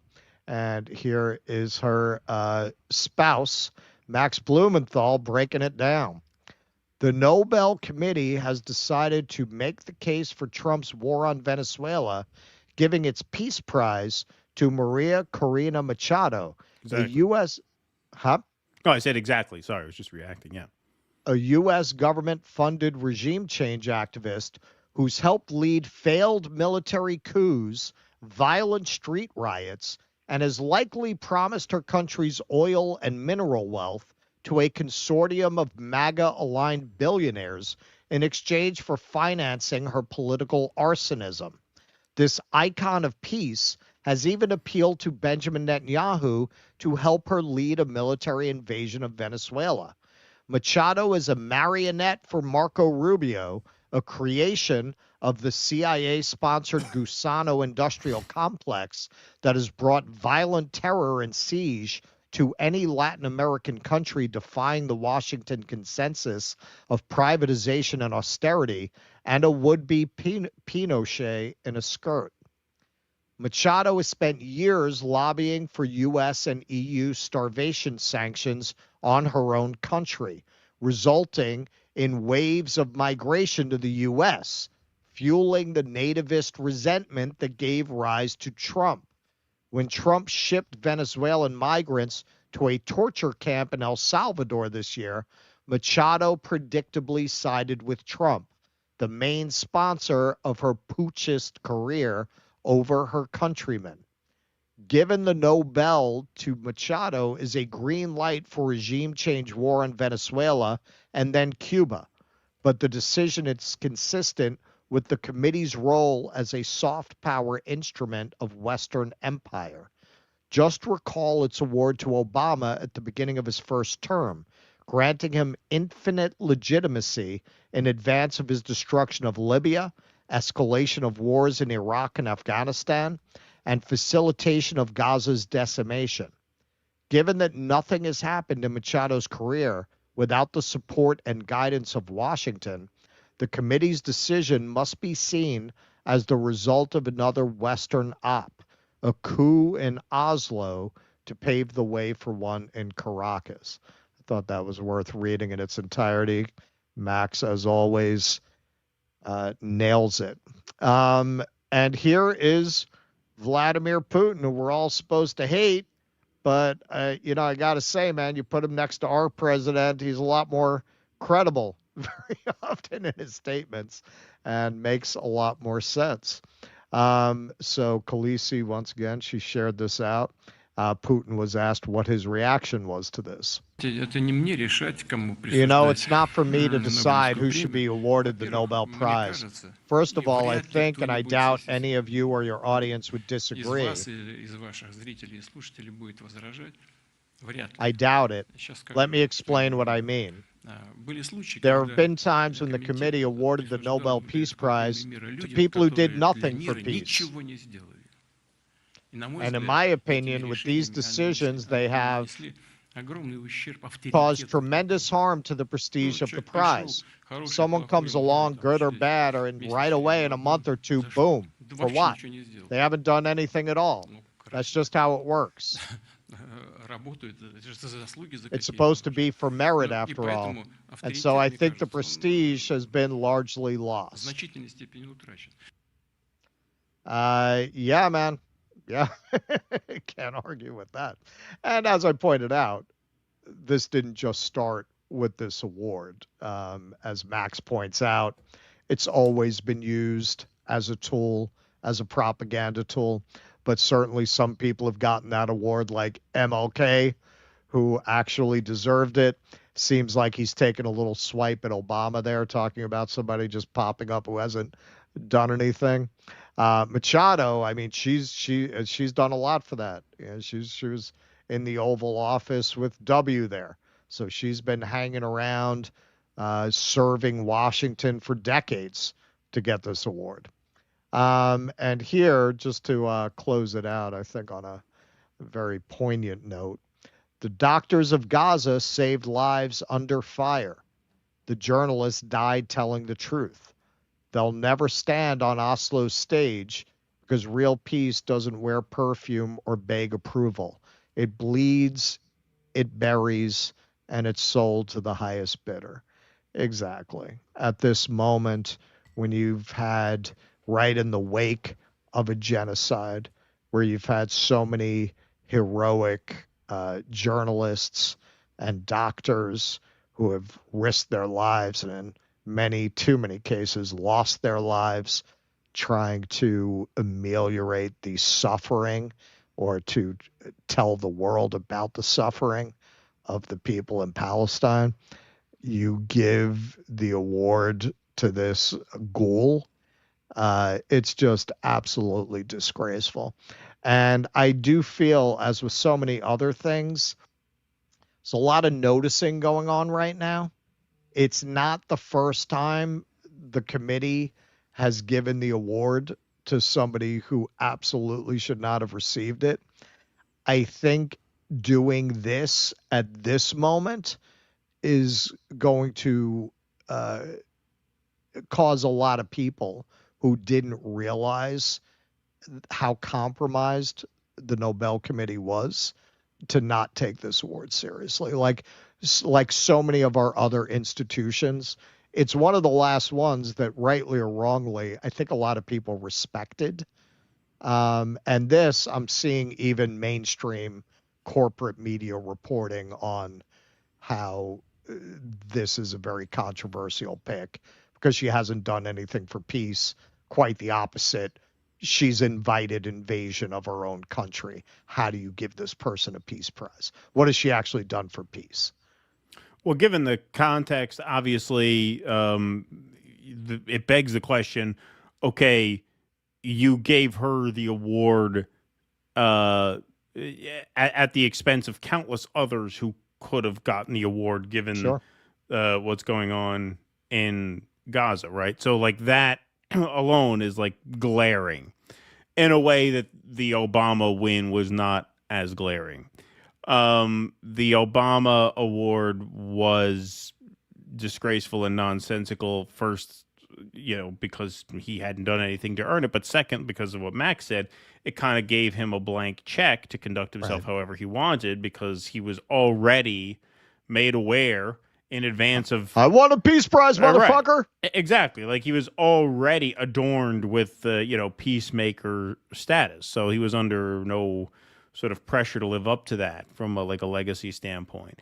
This is even worse, though. I mean, this is it's more direct than that, because you got the president of the United States who's campaigning hard for this fucking peace prize that he really wants, while threatening to invade Venezuela, blowing boats out of the water based on specious claims that those are narco traffickers.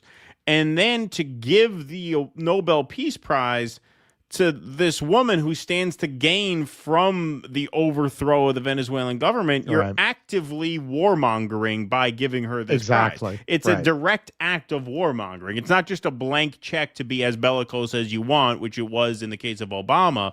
This would be like if you gave a Libyan opposition leader the Nobel Peace Prize as Barack Obama was going to topple Libya. To do something that just so directly legitimizes war in Venezuela. You couldn't do anything to further greenlight a regime change war in Venezuela by giving her this peace prize. You're actively making war more likely by doing this. Exactly. Yeah. Exactly. You're giving them cover to overthrow the government of Venezuela. Right. I mean, of course, why wouldn't you? The opposition leader just won the Nobel Peace Prize. Right. Exactly. Right. You're making it seem like that's a noble mission. Right. Pretty crazy stuff. Pretty upside down world we live in. Furrows Queen says Russell is an enigma. What tone will he say hello at the beginning, pissed off or excited? And what tone will he say courage, bummed out or chirpy? I'm curious why he got out of Hebrew school. You haven't heard that story. You got kicked out. You haven't heard that one. It was just not a good fit. Listen, man. The story that I tell about that is the story is true. But I tell a story that led into me getting kicked out. The actual reason I got kicked out, I've never told that story on the air. It's I would. I still think it's pretty fucking funny. But it's a little racy. It's a little edgy, that story. A little edgy story, spicy story. Future Intact says, I appreciate the dialogue in the show. I've never emailed you, by the way. That's all right. Although, also, thanks for not saying he won't remember it. I had genital cutting nightmares as a kid that I couldn't explain. All right. Well, sorry to hear that, my friend. Good luck. Usually those are mother things. Yeah. All right. When I was putting together the Diane Keaton montage, I forgot this line. It was one of the funniest lines Woody Allen ever wrote. It was in Manhattan, and he's talking to Diane Keaton about his novel, and he goes, Yeah, I'm expanding it because years ago I wrote a short story about my mother. It's called The Castrating Zionist. El Gasdor says, thanks, DD. Finally saw my name on the supporter scroll. Thought I had to fuck the wall to get on. You're on. So Russell doesn't want to go to fuck the wall because it's below him. Instead, he's going to fuck the Great Wall in China. Well done. China should be proud. Bonus, Russ gets a Chinese circumcision. Vianticus Prime says, I don't like being circumcised. As the story goes, circumcision in America was made popular because Kellogg decided men had too much of a sex drive. Of course, stupid people listen to stupid rich people. Like I said, man, what do you mean you don't like you don't like it because what do you think you're missing out on? What do you think you'd be hornier if you didn't have one? Is that what you think? Yeah, that's what they say. Yeah. Is that what they say? I mean, look, man, Never mind. Why should Israel prosper while your family suffers? Join the I don't want to talk about it. But join the American Communist Party at acp.us. Join because the future belongs to the working class. You guys are too in your head. You're too in your head. That's the problem. You know, get out of your head. The worst enemy of the communists are the communists. No, I'm not talking about the communists. I'm talking about the guy with the circumcision, with the doubt. Oh, what if I wasn't circumcised? Don't. You're in your head. That's living in your head. You got to get out of your head. That's no place to be. What if this were that? Then what would I just relax. You're good. All right. Future intact. Not all cuts are the same. Men do complain. Check out Bloodstained Men. Yeah, we'll have him on the show. We'll have Bloodstained Man on the show on Tuesday. Pencil him in. Peeps, no Finkelstein Van Jones tweets. I mean, it was too short to make a segment out of, really. But they were pretty funny. Yeah, he was on a roll that day. Hope Johnson, of interest to your Qatar segment, 3 Qatari officials died in a car accident in Egypt on Saturday as the Gaza Peace Summit is set to take place there. Potential steering failure. Suspicious? Yeah, of course. Obviously. Thank you for that. Appreciate that. Brad Gilbert, methinks the Loomer doth cash in 7K too much. She'll do that for free. She's a true believer. I believe that about her. Potent the Rockstar says, raised with my turtleneck and it made me an artist. There you go. Michael Ewan, one of the initial purposes of the Nobel... rejection. Rejection will do that yeah, exactly. Yeah. The Nobel Peace Prize was to improve Alfred Nobel's reputation, who is the press referred to as the Merchant of Death. That's right. Okay. Jay Klein says, it looks like Henry Kissinger won again. That's right. Deep State wins again. Charles Gracia says, went to Shama's event. You were funny as fuck. Heard an interesting idea from Chris Hedges on the nature of the duopoly. Liberals want corporatist fascism. Conservatives want oligarchism. Any thoughts? Yeah, no, I think he's right on about that. We've talked about that, actually.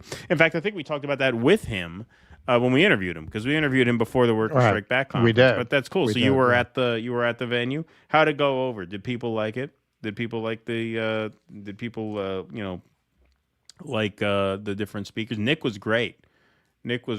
I saw Nick's speech, and I saw Hedges' speech. I saw basically everyone. Nick up to sent in a video, right? No, he was there. Nick was there. Oh, he Nick went was in Seattle. He went. Yeah. Cool, man. He doesn't usually do that. Good for him, man. Yeah, good for him. And I saw everybody until Hedges was there, right? No, Hedges submitted a video because Hedges is apparently working on a book. He couldn't get away, so he submitted a video. Nick was there in person. David Santucci says the late Robert Fisk said Obama got the Nobel Peace Prize for public speaking. Sounds about right. There you go. Planomenon says R.I.P. Diane Keaton. Russell, you need to add Sleeper to your Venn diagram T-shirt. Yep. I have a clip from Sleeper in my tribute. There you go. All right. We're going to do one ad for football season before we switch. It is Sunday. Hey, football fanatics, are you ready for some primetime NFL action? Tune in to Westwood One for all the gridiron glory you crave, from jaw-dropping touchdowns to game-changing plays. Don't miss a moment of the excitement. Catch every snap, every tackle, and every victory on Westwood One. You can listen to the NFL on the NFL app, on the Westwood One Sports app, on westwoodonesports.com via Westwood One Station streams, or by asking Alexa to open Westwood One Sports. If it's the NFL, it's on Westwood One. Okay, there we go. Got that taken care of. All right, Marvin Vargas says, will TikTok's new name be TikTora or TikTalmud? Haha, good one. Let's see here. Vienticus Prime. Well, I can't know what I'm missing out on, and I'm not blind to the notion that the grass may seem greener on the other side, but you know where the fertilizer is on yours. Yeah, but I mean, how can you weigh that against something? You know, I mean, I don't know how old. Yeah, but you know, how do you know?